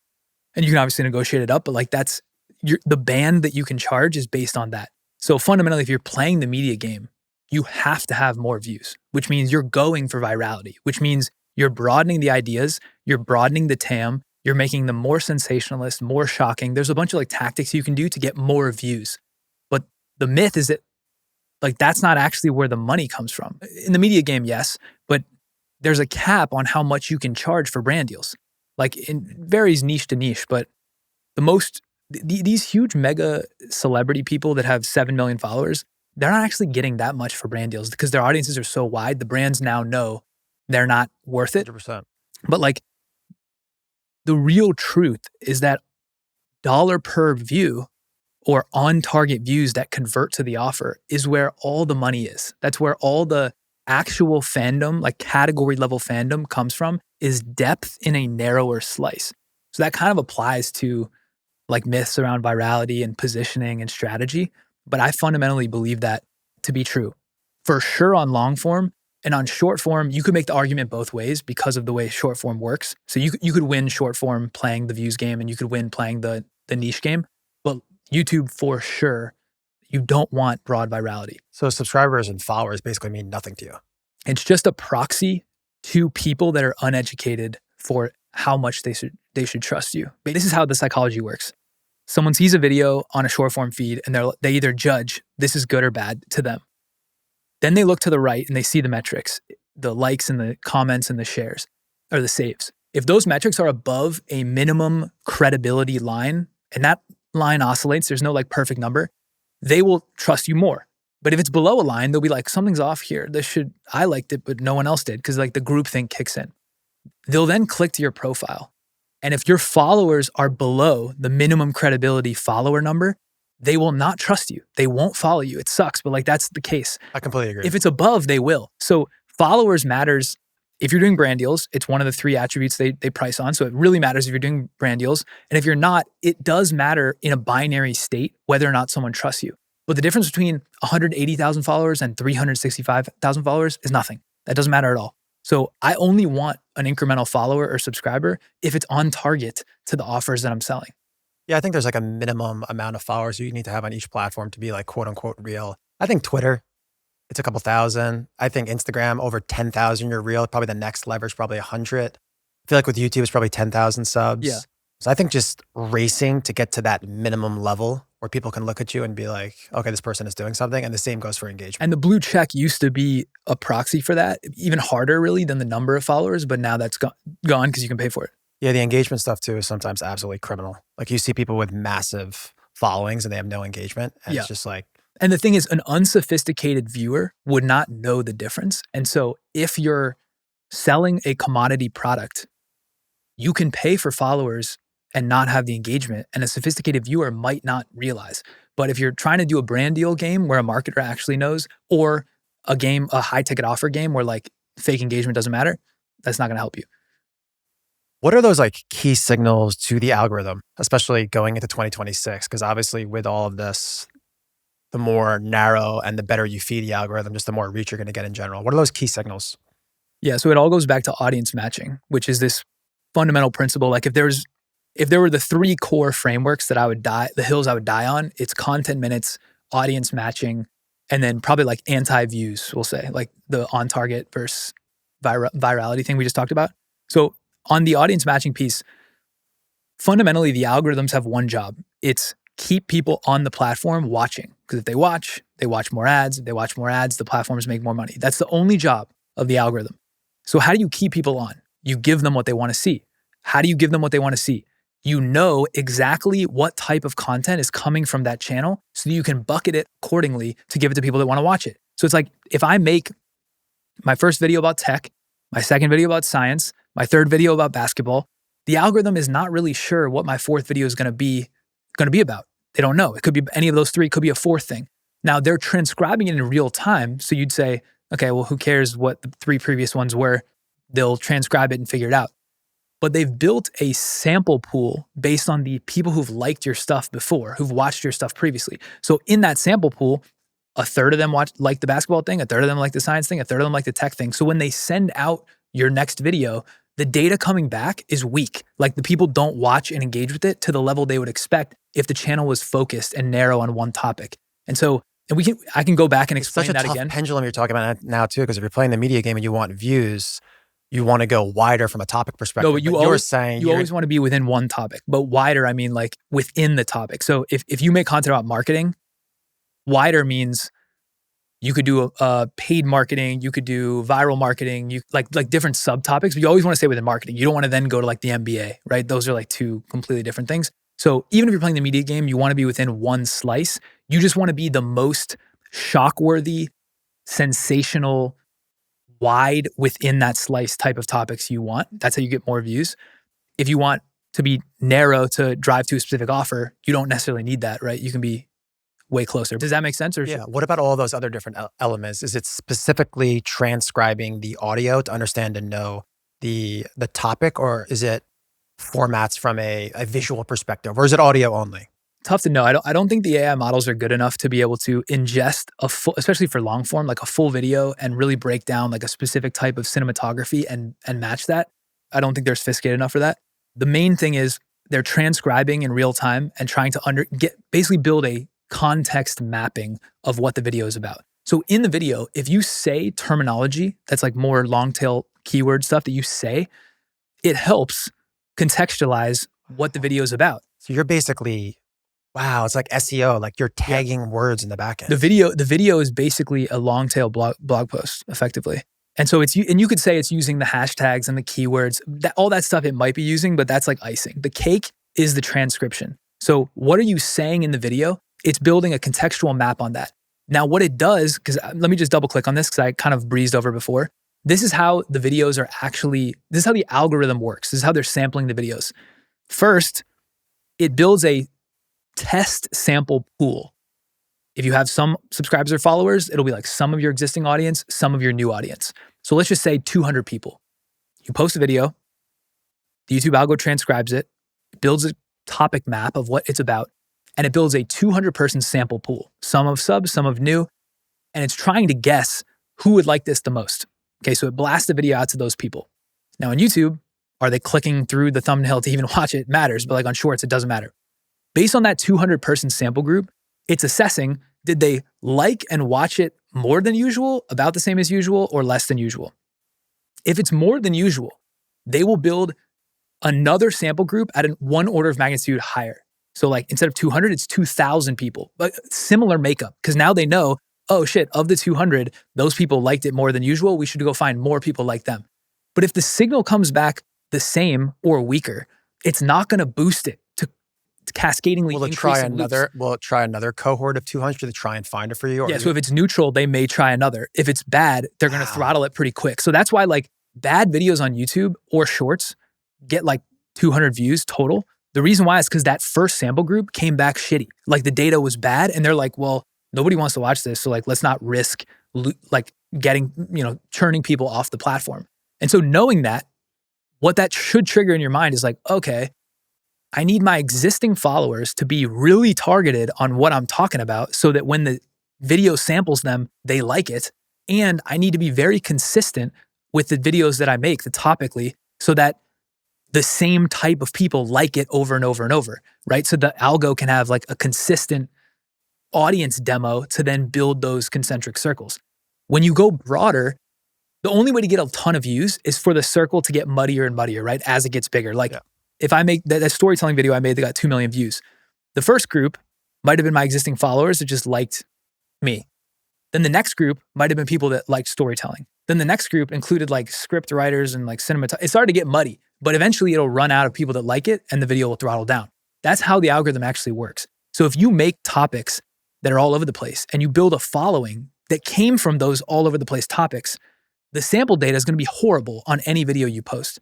And you're just going to be consistently getting shit signal back and it won't boost you. It's a lose-lose. You're not going to get the views if you're playing the media game and you're going to be too wide to actually get people to convert on bucket 3, 4, 5, the consumer B2B game. The best strategy is pick one topic and hammer that topic until retirement.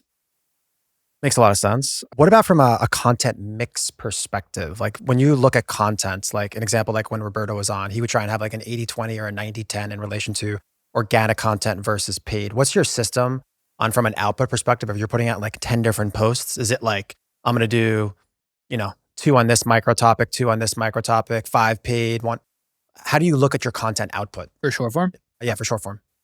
So most people that attack short form have like pillars or buckets, kind of like 3 to 4 groups. I think Oren talked about his specific pillars.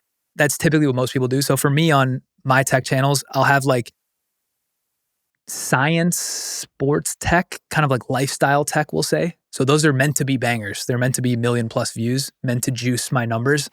So, random company, Microsoft comes out with like a breakthrough on stem cells using an AI model. Let's break down what it is. Not educational at all, just like tech related news meant for bangers.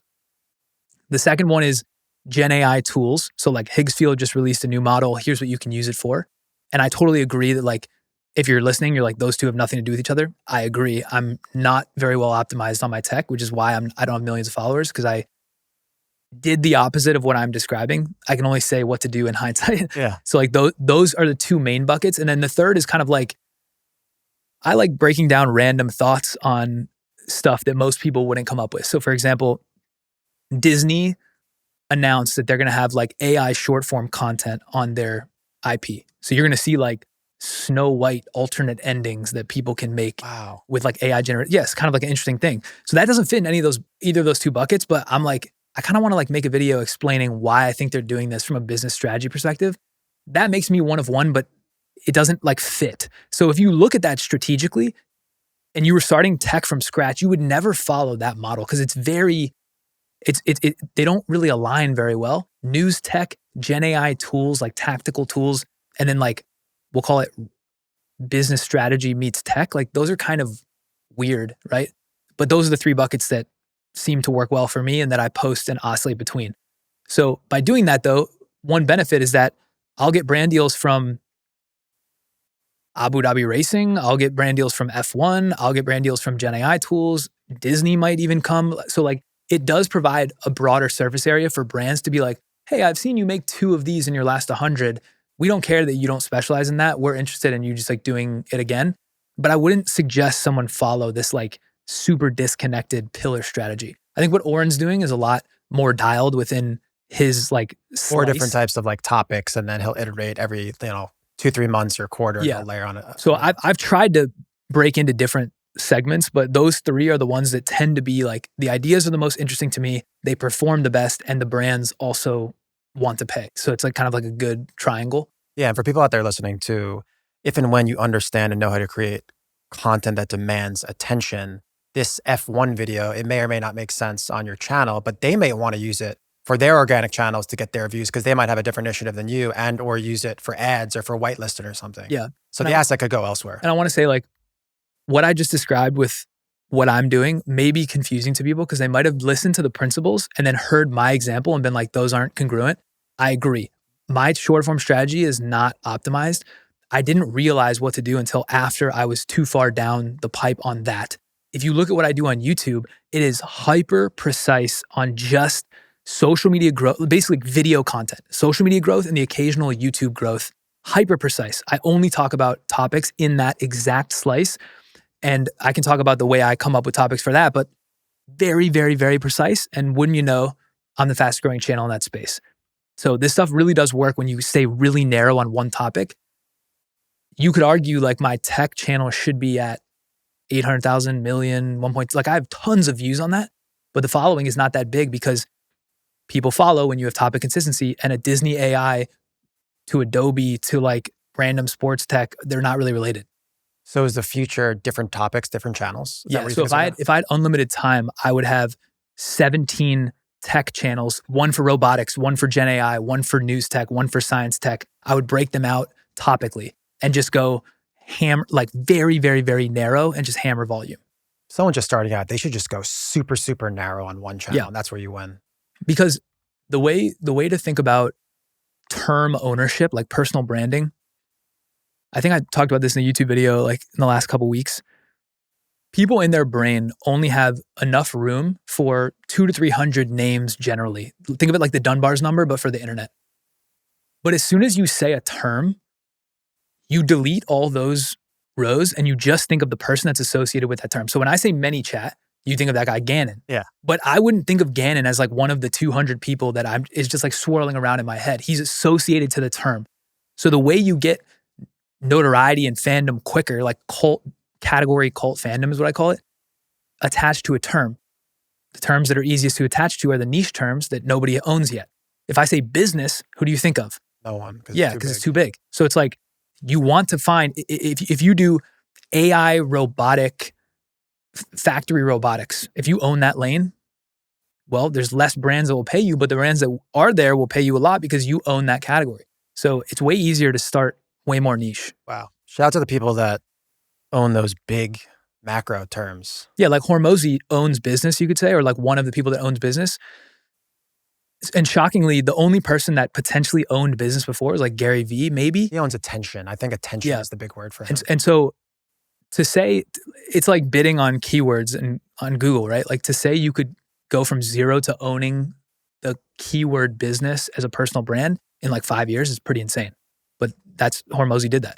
I want to talk, you talked a little bit about owning a word. I want to talk about owning your quote unquote audience or community. How are you moving people from your quote unquote least community, social, onto your own community, like your newsletter and other platforms? Yeah. What are some key strategies there? It's all lead magnets. Lead magnets are like I was trying to think of a metaphor. It was getting real nerdy in my head. Yeah. I was like, lead magnets are the hemoglobin that takes the oxygen. No, we'll can that. Lead magnets are really the most important, like rails. Like if you think funnels, it's all lead magnets, right? So I can walk through exactly what we do. Yeah. Effectively, there's a few types of lead magnets. And all a lead magnet is getting someone's email in exchange for free value. That's all it is. So you've got the one-off PDF or doc. So if I say, here's my storytelling framework, by the way, I went through that really fast. If you want a doc where it's written down, the link's below. So that is a lead magnet where you're giving me your email for free and I'm giving you a doc that is like a template or captures what I just said. So that's one. That's the easiest one. Number two would be like a 3 or 5 day free email series. So it's like a doc, but it gets delivered via email and it gets delivered on 3 or 5 succeeding days. So that could be like, if you want to learn virality, I know there's a lot to learn, so I don't want to just give you like a 20-page PDF. I'll tier it out for you over the next 5 days, put your email in and I'll get it. So we have one of those, viralityblueprint.com. That's like our landing page that leads you to the 5-day email series. That's a lead magnet. Third one would be a free community that you're getting their email on the way in. So you could be like, hey, we have a free community. There's a bunch of cool people in there. There's a bunch of free curriculum in there. We're in there. If you want to join the community, it's completely free. Give us your email. That's pretty compelling because it's free and there's a lot of shit in there. We have one of those. It's called Wavy World. So that would be the third one. The fourth one would be like a landing page or a sales page where you have like a wait list, right? Fifth one would be a form. So like in the description of this video, if you want our editors, we're going to have a form in there. You filled out, I get your email. So there's a variety of different flavors. There's probably a few more, but like those are the main ones that we use. And the whole goal is, can we use content to get you to email? Because if we can get you to email and you have a problem that I have an offer for, I will sell you on it.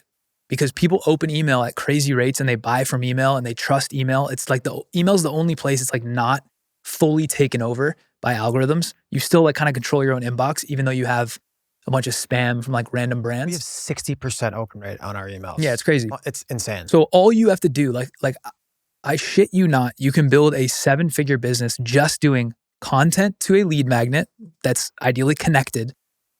You give them a lead magnet, you get their email, you put them in a drip, either an automated sequence that goes out as soon as you get it, or you send them once a week, recurring. And eventually you ask for them to buy the thing you have to sell. If you just do that, you could probably do 8 figures in revenue. Just that.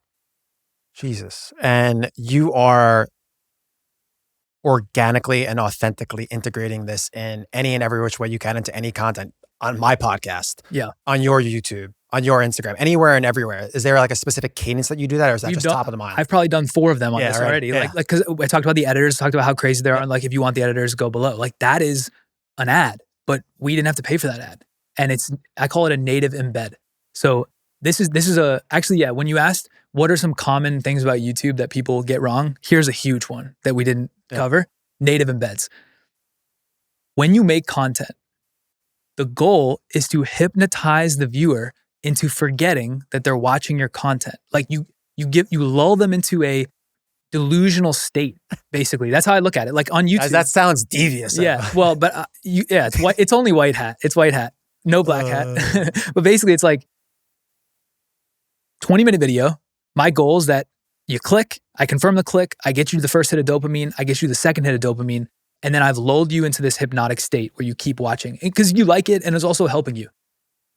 If you break the hypnosis for an ad, that is the dumbest thing you can do. Oof. So like, if I have a video about storytelling and I'm like, we'll be right back. By the way, if you want to buy this couch, like that's the dumbest thing. You bring someone back up to the surface and they're like, whoa, where am I? And they realize they're watching a video that they don't need to be watching. They should be doing work and they leave. So I call these non-native ads. Putting non-native ads in content is the dumbest way to make content. The easiest way or the best way is make the video and then natively integrate the thing that you need to say, like your own products or you're getting paid to say, in a way that does not break the hypnosis. And the way to do that would be weave it into the conversation or set up the conversation so that the lead magnet is the answer. Is this a bad time to say that we're sponsored by ManyChat? We're about to go to a ManyChat ad? No, a perfect example would be, I talked about Gannon, right? Yeah. So when I talk about that, you should have been like, and do you use ManyChat? And then we talk about ManyChat for 4 minutes and that's it. That's the ad. You know ManyChat is a sponsor. Yeah, I know. Yeah, by the way. And you didn't know that? Or did you know I did that? from the last episode. Oh, did you? Yeah. I saw from the last episode. But that's an example of like, if you break away to a new clothes, new scene, new shirt, because you're trying to like systematize it, that breaks the hypnosis. I'm at a point now where like very, very as strategic as we can get to, they're not the authentically integrated, but they're actual ad reads, but I put them into the right part of the conversation. Yeah. Like the ManyChat ad read is going to go while we're talking about ManyChat. Which is the best thing you can do other than natively embedded. Exactly. Yeah. No, I completely agree with that. Also, one point on that, if you see the AVD is like 8 minutes, you should put the interrupting non-native ad after 8 minutes. And like the brand should want you to put it before 8 minutes, right? Because like 8 minutes would be the time where the average person leaves. So if you don't want to break the hypnosis before that point. So if you think about, if you have your own native embeds, you want to put those in as early as you can and then as often as you can without alienating any of your partnerships and right. sponsors. I would also argue too, if you're a partner or a sponsor and you're in towards the end, obviously you're not getting the whole cohort of the viewers, but anybody that stays towards the end, it's that much more sticky. And I think the conversion rate at the end is high. Yeah, I think it's high at the end. I think it's highest right at the beginning, but yeah, like the people that you get the click, for 10 seconds, they start the content. They're like, all right, these are our sponsors. Like that's the worst thing you can do. Now, if you have cult fandom on podcasts, you can get away with it because people will just skip the ads, but still they want to listen. But if you're just trying to grow, that's the worst thing you can do. Well, we do say though in the beginning, and also guys do it now, is make sure you subscribe to the channel. I think there's 83% of people that listen that aren't subscribed. Make sure you guys subscribe. Back to the show. Last part on distribution and growth before we get into the future of kind of content and attention, just tying it up. What do you think is the number one biggest hack on short form? The best hack is to look at your own content for winners. So if you were to prioritize where to study to get new ideas, the highest is shit you've made that has worked before, make it again. Now, if you don't have your own winners, you want to look at the best people in the space with as many of those Lego bricks held constant as possible. Look at what they've made and remake it. If you don't have those, you should be using sandcastles because we can give you those. That's really the hack. Is like, don't go out on an island and try to reinvent the wheel before you even know how to bike. Go and study the people that have already won and look at what won for them and remake your own version. If you just do that for the first 100 reps, you will close the gap on a lot of the unknowns and you'll do well along the way. Yeah, I think like from looking at those kind of 7 Lego blocks from a quote unquote first mover advantage, I think you win on taking like 6 of the 7 blocks are the winners throughout and then being first mover on one of those 7 blocks. Exactly. Which I think that's what we've done in a good way on a visual perspective. Let's transition over kind of to the future of content and attention. I want to just start with what major shifts do you see coming just in content and distribution? I know we've talked about a couple of them. I don't know if you want to riff a little bit more on kind of these new narrow channels and breaking down your identity into kind of sub-identities. So AI content's coming like a wave, tidal wave, tsunami. It's coming.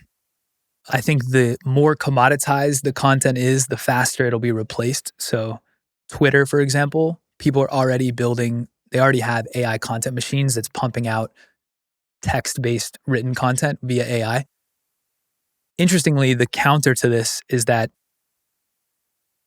I tweeted about this. When people see that your content is made with AI, it's almost like a soft cancellation. Like the new cancellation is being caught by using AI. But the funny thing is everyone wants to use AI to go faster, but you can't get caught that you're using AI or else you'll get soft canceled. So it's hilarious, this hilarious dichotomy right now. But effectively, if you map content from easy to hard in terms of how to replicate, AI is going to come like a wave across that entire spectrum. So the last thing to be replaced will be live streams, like 3-hour uncensored, uncut riffs with 2 people. AI will not be able to replace that very easily without you being able to tell. Then long form is like the next best, et cetera. You walk all the way back until you get to Twitter. So go hard and go unique. That's really what it is. yeah, again, it all goes back to which of the 5 games you're playing. Because if you're playing the media game, you got to go broad, big, sensationalist, capture as much attention as possible and siphon the dollars. Because in 3 years, that's dead. I wouldn't recommend starting with that game, to be honest. But like, if that's the game you want to play because you don't know what the offer is and you don't want to be an entrepreneur, that's the strategy. I'd argue it's 2 years too. I don't think 3 years. I think 3 years maybe 2, maybe 3. Yep. If you want to go the other route where you're trying to build a business that can endure this like AI wave, you want to go niche, you want to own a term as fast as possible, you want to go signature and one of one.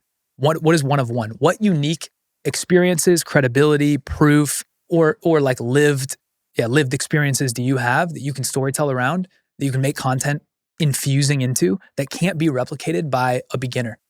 That's where I think you want to play. I think you want to get really good at a skill that is AI proof. The issue is most skills are not AI proof. So fundamentally, no matter where the AI ball lands, until humans are not the buyer, attention will always matter. The thing you sell them, the product, will always matter. Like a human brain will still decide to buy stuff. At some point, maybe that won't be true in like a B2B perspective. It might just be agents buying from other agents. And in that world, all of the fundamentals about traffic and offers completely change. But like, let's assume that world is like 5 to 10 years out. I think for the next 5 to 10 years, you want to understand psychology and attention as much as possible. Every company is a marketing company. Every company is a content company. So that's where I would like invest all my time in understanding. And to have a moat, it's all the things we already said. Signature, one of one, hyper niche. Yeah. Dan Coase does it really good. He talks about future proof, and he talks about understanding 4 things: marketing, sales, writing, and speaking. And I completely agree. And content and copywriting is kind of like a big thing that can kind of drive all 4 of those. I'd love to know, like, how do you leverage AI just in your world, in your business, AI tools, anything and everything you use on the AI side? Yeah. Well, sandcastles.ai, that's my tool. I use that a lot. That's meant to be like a content workflow tool. So it's not necessary. It's called AI. The writing is AI, but not the whole product is not AI. So I use that a lot for content. We can talk about that if you want. I obviously use ChatGPT, Claude, Gemini. Honestly, I love Gemini. I think Gemini is overtaking ChatGPT in terms of like normal day-to-day LLM activities. Wow. Just like searching. I've actually I don't use Gemini. Oh, Gemini 3 is cracked. It's sick. I've moved from ChatGPT to Claude. Yeah, so Claude and Gemini are my 2 favorite. ChatGPT is like a distant third right now. Too agreeable, ChatGPT. Yeah, too agreeable. I think in general, they're hurting. We don't need to get into this, but strategically, they're going to have a problem because they don't have a cache machine like the others. But I think Gemini and Claude are the best too. So I use those for like daily tasks. And then on the Gen AI image and video side, I don't use it a ton. Certain spots we'll use for like certain use cases. All my editors use it a lot and they have subscriptions. Higgsfield is my favorite for AI image and video. They have basically Higgsfield. I hope Higgsfield doesn't clip this, but no free ads. Higgsfield is doing to AI video and image what Instagram filters did to photography. So the way Instagram used filters to allow the average person to make their photos presentable, usable, create a feed, Higgsfield is doing the same thing by templatizing AI image and video creation in a way that's very intuitive. So I really like Higgsfield. FreePic is the other one that we work with a lot. They have this cool like node-based editor called Spaces. So to give you a sense, maybe we can show this on the screen. Right now, I've got my Gen AI guy building a workflow where we put in one line of a script or one image, and it spits out like 5 to 10 AI generated videos that are all in an aesthetic that match our brand that could represent that line in different ways. And so at scale, my editors can just drop in the lines of my script and then get assets made all automatically. And it's like a visual workflow, a node-based. And these are assets used for what, like B-roll? Yeah, B-roll in shorts. So just like, they might only be on the screen for 1 to 2 seconds, but like just to have more assets if we can't find them from the brand is huge. So we're using that, but I don't use AI tools a ton, even though I am one of the like top AI guys. And I think the reason why is because when you have a really particular way you do stuff, especially on the writing front, the minute I can sense a quality loss, I won't trade off quality for speed when it comes to writing and ideas. And so there just aren't that many. Like AI is very bad at generating new thought. It's very good at compressing a shit ton of stuff down. So if you're making a YouTube video and you have a 100-page document, it could be amazing at turning that into an 8-page script. But if you're like, what are the 6 best ways to do hooks? And you're trying to come up with novel ideas, it's not good at generating novel ideas because it's trained on what already exists, right? I think compressing, combining, but not ideating. Yeah. Combining is another really good one too, is I like taking random stuff, PDFs, videos, this, that, and then just kind of throwing it all together and just cleaning it up for me. The interesting thing is, you would think someone like me who is willing to try anything, I'm obviously emotionless when it comes to like winning. You would think someone like me would just all day be in the trenches with AI tools trying to figure out like a better mousetrap.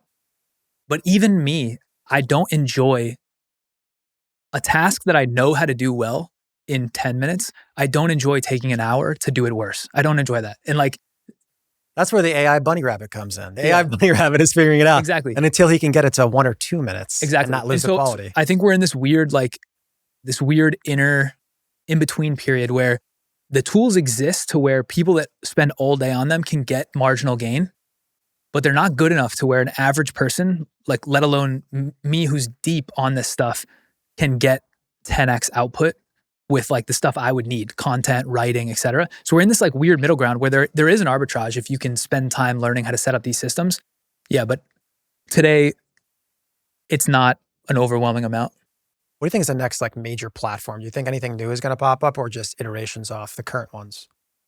I think we'll see a zag for human-only content against the zig of AI content. I made a video on my YouTube channel breaking down like how I think AI content will play out. And there's like 4 paths. All paths lead to, or like how the social platforms will treat AI content. All paths lead to them allowing it for their interests. So I think there will be a zag to that where there'll be like the Etsy of human-only, human verified, whether it's like biometric or whatever content. I don't necessarily, that doesn't mean that's going to be the popular platform because typically people like junk food. So like if the AI gets better than the humans, which it will, just from that math perspective, people will prefer to see personalized stuff that's like amazing versus human-made stuff that's whatever. Maybe that's where the blockchain will come in and be super useful potentially there to really, really verify. Yeah, 100%. So we'll have that for sure. That'll come. I think once we have AR as like a primary vehicle, so like the smart glasses, you'll have another native type social experience to that. Like it makes no sense to wear those glasses and scroll like this with it in your eye. That makes no sense to have a feed. So there'll be a reinvention of whatever content looks like in a AR world and then eventually like a VR 3D world. And I'm sure someone will come out with a new mousetrap, but the reality is Instagram got caught flat-footed on TikTok and they won't get caught flat-footed again. So whoever innovates on anything that's even remotely popular, the big boys will rip it. So I don't think we'll see another, like ChatGPT or OpenAI tried to make Sora 2, like the feed of AI generated content. But there's actually and a lot of people using it, but there's a pretty violent community against the like AI slop niche. You see those in the comments. Yeah, so maybe Sora 2 becomes Sora 7 and that becomes amazing at like Netflix on demand type content. So I could see something there, but I don't think there's going to be a huge new thing that comes out of nowhere that's not what I just mentioned. I guess the big question to put a pin on that is someone that's understands content marketing attention in a big, big way. How much longer do you think we have for this content distribution arbitrage where people can get from 0 to 100,000 followers in 3-4 months? How much longer do we have until this is over? So there's two questions there. There's how much longer do we have of being able to do it, and then how much longer do we have of it meaning anything? Because if today there are 50,000 people with over 1 million followers, and tomorrow there's 2 million accounts because a lot of them are AI generated, then the value of having 1 million followers goes down, right? So I think we have 3 to 5 years, probably 2 years on the short form platforms, and then closer to 5 years on the longer form before AI content is indistinguishable, but actually so, and is accessible to enough people that are not experts to be able to actually flood the feeds. Rough guess. I mean, this is what I wanted to say. This era will close. Like the same way people would probably thought in 2020, like the ZERP era, where they're like, oh, I should have got it then because like I had a 2-year window and it closed. This like free distribution at scale for free. Oh, I said free distribution at scale from, let's say, 2007 or 8 to probably 2028, RIP, 20-year window. You had never coming back. It's never ever again. That's ever. You had a 20-year window where you could make shit and have free amplification to infinity. And you could argue, okay, the 2008 to like 18 era, the tools were worse and like there were not For You feeds. So let's just say the For You era is this Gen 3 of social or whatever, from 2020 to 2028, 8-year window. If you didn't eat during that window, you're never getting that back. And so what does that look like after 2028? Maybe it's pay to play, which is basically just paid ads. Maybe there's a bedrock of AI generated free content that is so competitive and so data optimized that like you just can't cut through via human. And so the only way to cut through is that platforms will sell you a $10 per post option to cut above it. That's one very legitimate path where we end up. And I guarantee when people are paying $10 a post, they're going to be pissed that they didn't go harder during this era. I'm like, I couldn't be more pounding the table. Like you have about 3 years to just go ham. And because of the supply demand dynamics and the way For You algorithms work, you can do serious damage in 3 years. You could build a $50 million business in 3 years. I mean, you've had many people on here that have basically done that. So now's the time. Guys, we're going to give 15 seconds of silence to pop up a video of the attention guru, the attention Yoda, Gary Vaynerchuk. Let's just watch him for 15 seconds because you just sounded exactly like him and he has so many fucking good things. All right, this last thing. What is the biggest difference between quote unquote telling stories and telling stories that convert for a business? Yeah, that's a great question. Well, conversion comes from trust. Trust comes from proof and or demonstration of ability. So I would say that's the right question is not the difference between the storytelling. It's more the topic and then what you actually cover in like the meat of the video itself. Storytelling is just the way to preserve attention throughout. It's just like the connective tissue, which is still contrast, setting up stakes, making it relevant, like these things we can talk about. But the difference between conversion and not is just giving someone a hit of something that they would get if they bought the thing, right? So if you're selling like AG1, it's showing the transformation that some people get by getting it. If you're selling an agency service, it's demonstrating your ability to get the results that the person is paying for. Makes sense. Any type of kind of like tactical process or systems that you use to go from a raw idea to a finished script? Yeah. Any advice you can give to someone out there on storytelling and that? First thing is to try to figure out what's interesting about the topic. I call this the angle. So what is interesting? It's either shocking from an entertainment perspective or useful for an education perspective. So the angle needs to be one of those two, depending on the type of content you're making. What you want to do is think through, what do most people believe that I disagree with? Which is kind of goes back, it's like a full loop on what we said at the beginning around contrast. So what I try to do is say, there's a piece of the story, a fact, a take, some implication that I have, and I try to rank on a scale of 0 to 100. I call it a shock score. How shocking would it be to reveal this thing? And the shock score is usually out of 100 people in a room, how many would have thought that previously, which is getting to the same idea of like common belief versus new reality. The whole deal with storytelling is figuring out what you can say that most people don't believe, but then they can believe pretty quick once you say it. That like aha moment, That is contrast, and that's what gets people curious to keep listening. So if I say Prince Charming is walking in the woods, the common belief would be he's going to keep walking. But if a dragon pops out of the woods, you weren't expecting that. So out of 100 people, and now everyone's seen Disney, so like maybe a few people would say that, but like agnostic of Disney, out of 100 people, how many would say a dragon's going to pop out? Not many. So it's like, that's pretty shocking. Now there's new stakes, new information. So people's new reality becomes the prince and the dragon. So it's like, what do you think is going to happen? Most people think they're going to fight. Maybe this one I say, okay, they do fight. So I give them something they would believe. It's just zigzagging down the path of being like, what do most people believe? What do you believe that is not true that you can prove quickly? And then do that in succession. Talk a lot about contrast. What about conflict? How important is conflict in the story? Do you use that in all of your storytelling? Conflict is basically a form of contrast, right? So like conflicting beliefs would be like contrasting beliefs. I kind of think those are interchangeable. Usually conflict has to do with stories that have subjects, right? A lot of the stories I'm telling in content, maybe the subject is like Google, but there aren't like people. It's like hypothetical versus... Yeah, exactly. But it's still contrast. Makes sense. What about the payoff? How important is it to have the payoff at the end? What happens if you don't have the payoff? I think people don't like being bait and switched. And when you don't have a payoff, that's what it feels like. Because again, and this goes back, everything really ties together. It's all the same, really. Yeah. But like, if you establish context on something and you bait them, they need some fulfillment of the bait. It could be different bait or the same bait, but they need bait to confirm. If you switch and you take the bait away and you're just like, yeah, and the story ended, they're not going to be very interested in that, right? And people hate being bait and switch. So you need the payoff to kind of close the last loop. That's really what the payoff is. Need the bait, but not the bait and switch. All right. We're just going to quick strike a ton more questions before we close out. This has been amazing. This is dopamine on another level. Nice. Right now. Hopefully valuable. It definitely is. I guess let's start with what's the single most important system or workflow change that has allowed you to go from kind of sporadic content to true content machine? So on short form, it was getting the content operator, the idea guy, to offload a lot of the, because ideas are a bottomless pit. You could spend infinite time. So getting that off the plate is critical. Editing is not a bottomless pit. It's tight, right? So you want to get that off the plate, but like there's a fixed amount of hours. On the YouTube side, it was starting with the A team from day one. Love that. Biggest learning lesson from interviewing Mark Zuckerberg?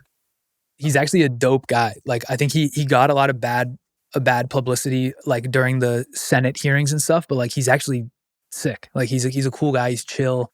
He's really locked in. Like he can task switch like no one I've ever seen, but he's actually like a cool guy. I'm sure he's got a lot of big problems he's got to deal with. He can't be flawless. I mean, yeah. He's running one of the biggest companies in the world. He's just a normal guy, right? Like that's the thing.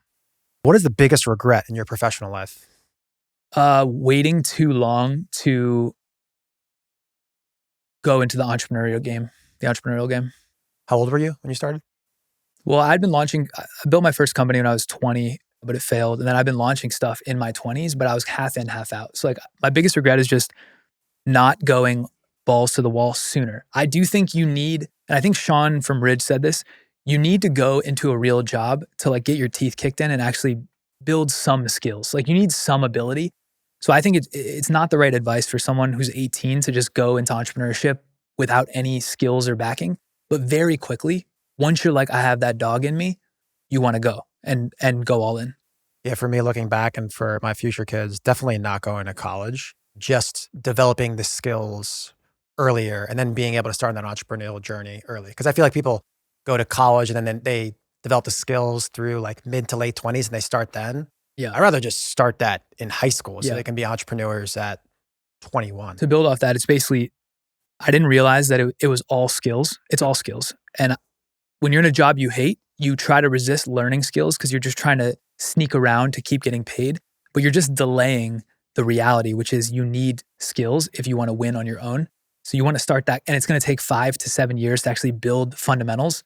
So you want to start that clock as soon as possible. What's the biggest learning lesson from interviewing Spotify founder Daniel Ek? He was also super chill. I think the learning lesson, zooming out to like compare the two, because I've only interviewed those two and like no one else. Guys, light flex. Only done 2 interviews in his whole entire life. Yeah, I never wanted to Spotify and Facebook. Yeah, it's kind of crazy. They're very different though. So I think the learning is that you can win big in a variety of different ways. There's infinite ways to play the game, infinite attributes that help. Both of them seem very locked in and present on what they're doing.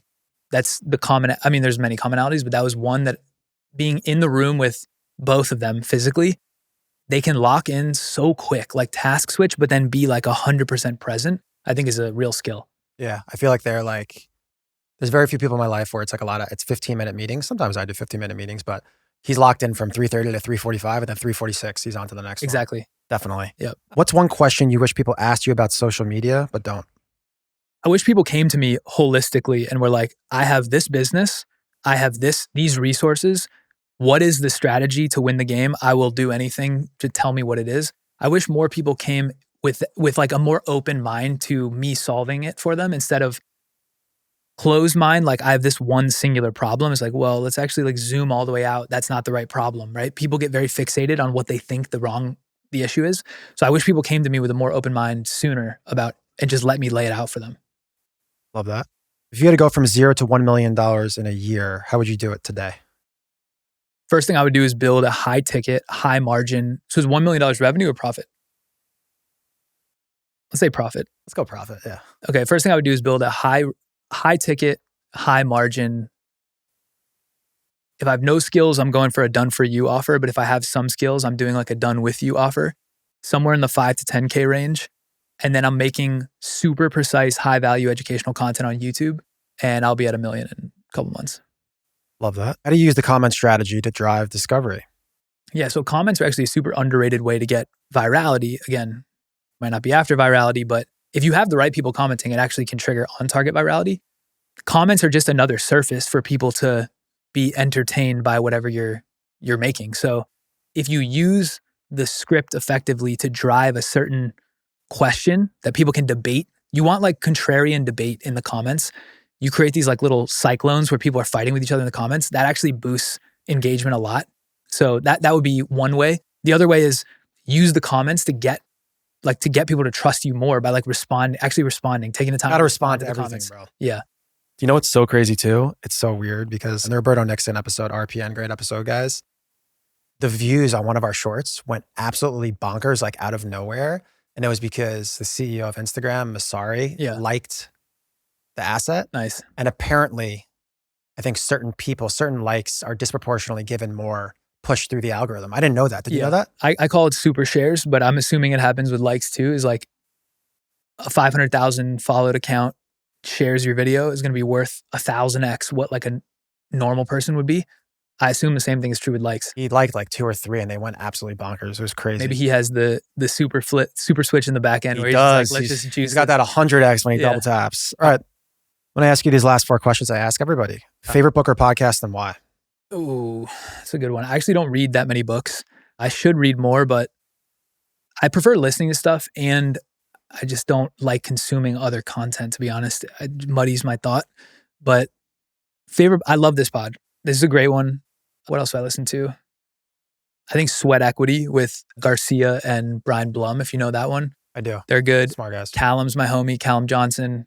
I know you talked to him. Oh, yeah, you connect me. I like him. Yeah, he's great guy. Yeah, so I listen to his sometimes. Charming accent too. Yeah. Group chat sometimes I'll listen to if I'm really trying to like just disconnect. They talk a lot about LA, which I can't relate to, so I always feed through those parts. I took a random trip on group chat, like 6 to 9. That was fun. Yeah, I heard you. Yeah, it was fun. That was when I heard that, and then I went to go DM you, and you had DM me. That's when we connected. So shout out D. Yeah, shout out D. I haven't talked to him for a minute. He actually just messaged me last night. I don't know what the master connector. Yeah.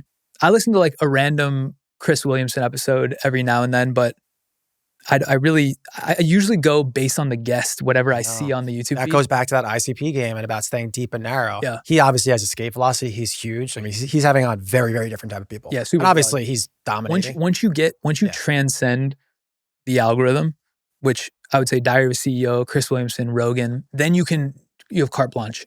But I think it's harder and harder to get to that point, and only a few people have ever got to that point.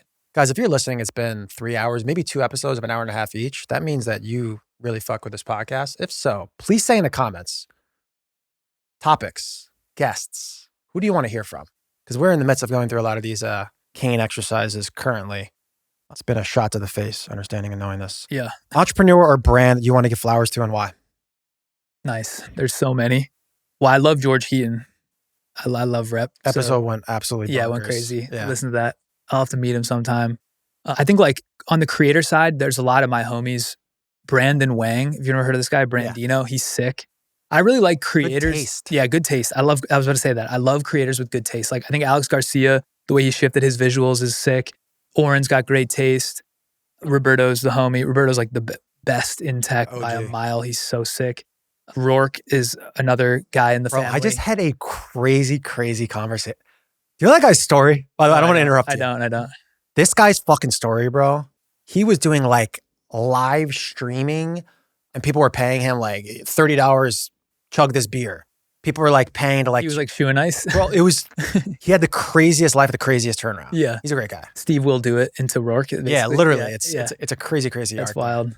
I'm trying to think who else. I shout out a few with the pod as well. Yeah, those are the... I mean, there's so many more, but those are kind of... It's like freshman XXL classes is kind of how I think of creators. There's a bunch of people like in my class. I think Roberto, Oren, Garcia, Riley Brown, Callum, like these guys we all started around the same time and it's cool to see like everyone's winning, but they're all doing different stuff. Love it. Last question, I'm kind of going to adjust it a little bit.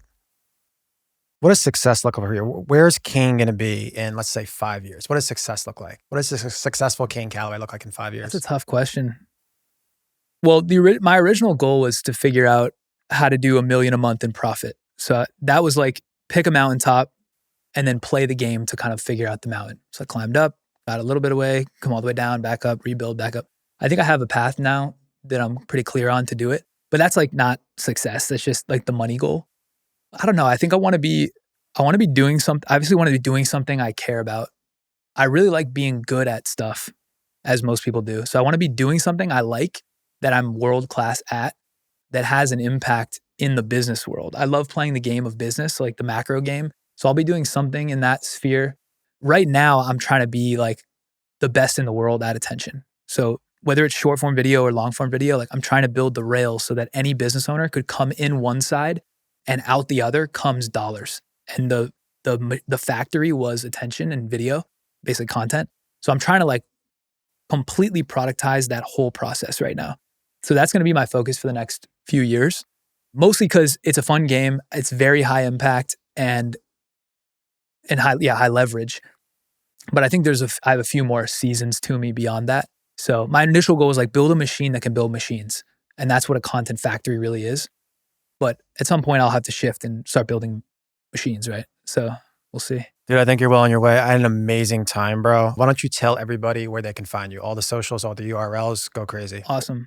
So if you're interested in the social media marketing YouTube stuff, which you probably are, Kallaway Marketing, at Kallaway Marketing is my YouTube channel.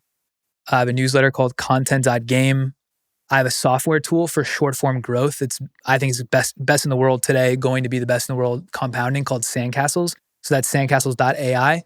If you want my help on the short form side, I have a program that I really do not push or advertise ever. This is the first time I'm talking about it here. Shortform.academy is where you can find that.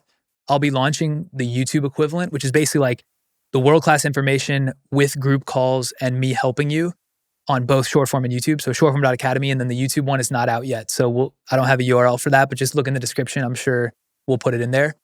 That's all the like marketing stuff I do. If you're interested in the tech stuff, at Kallaway or at Kane Kallaway on TikTok and Instagram, you can find me. Amazing. Guys, hope you enjoyed.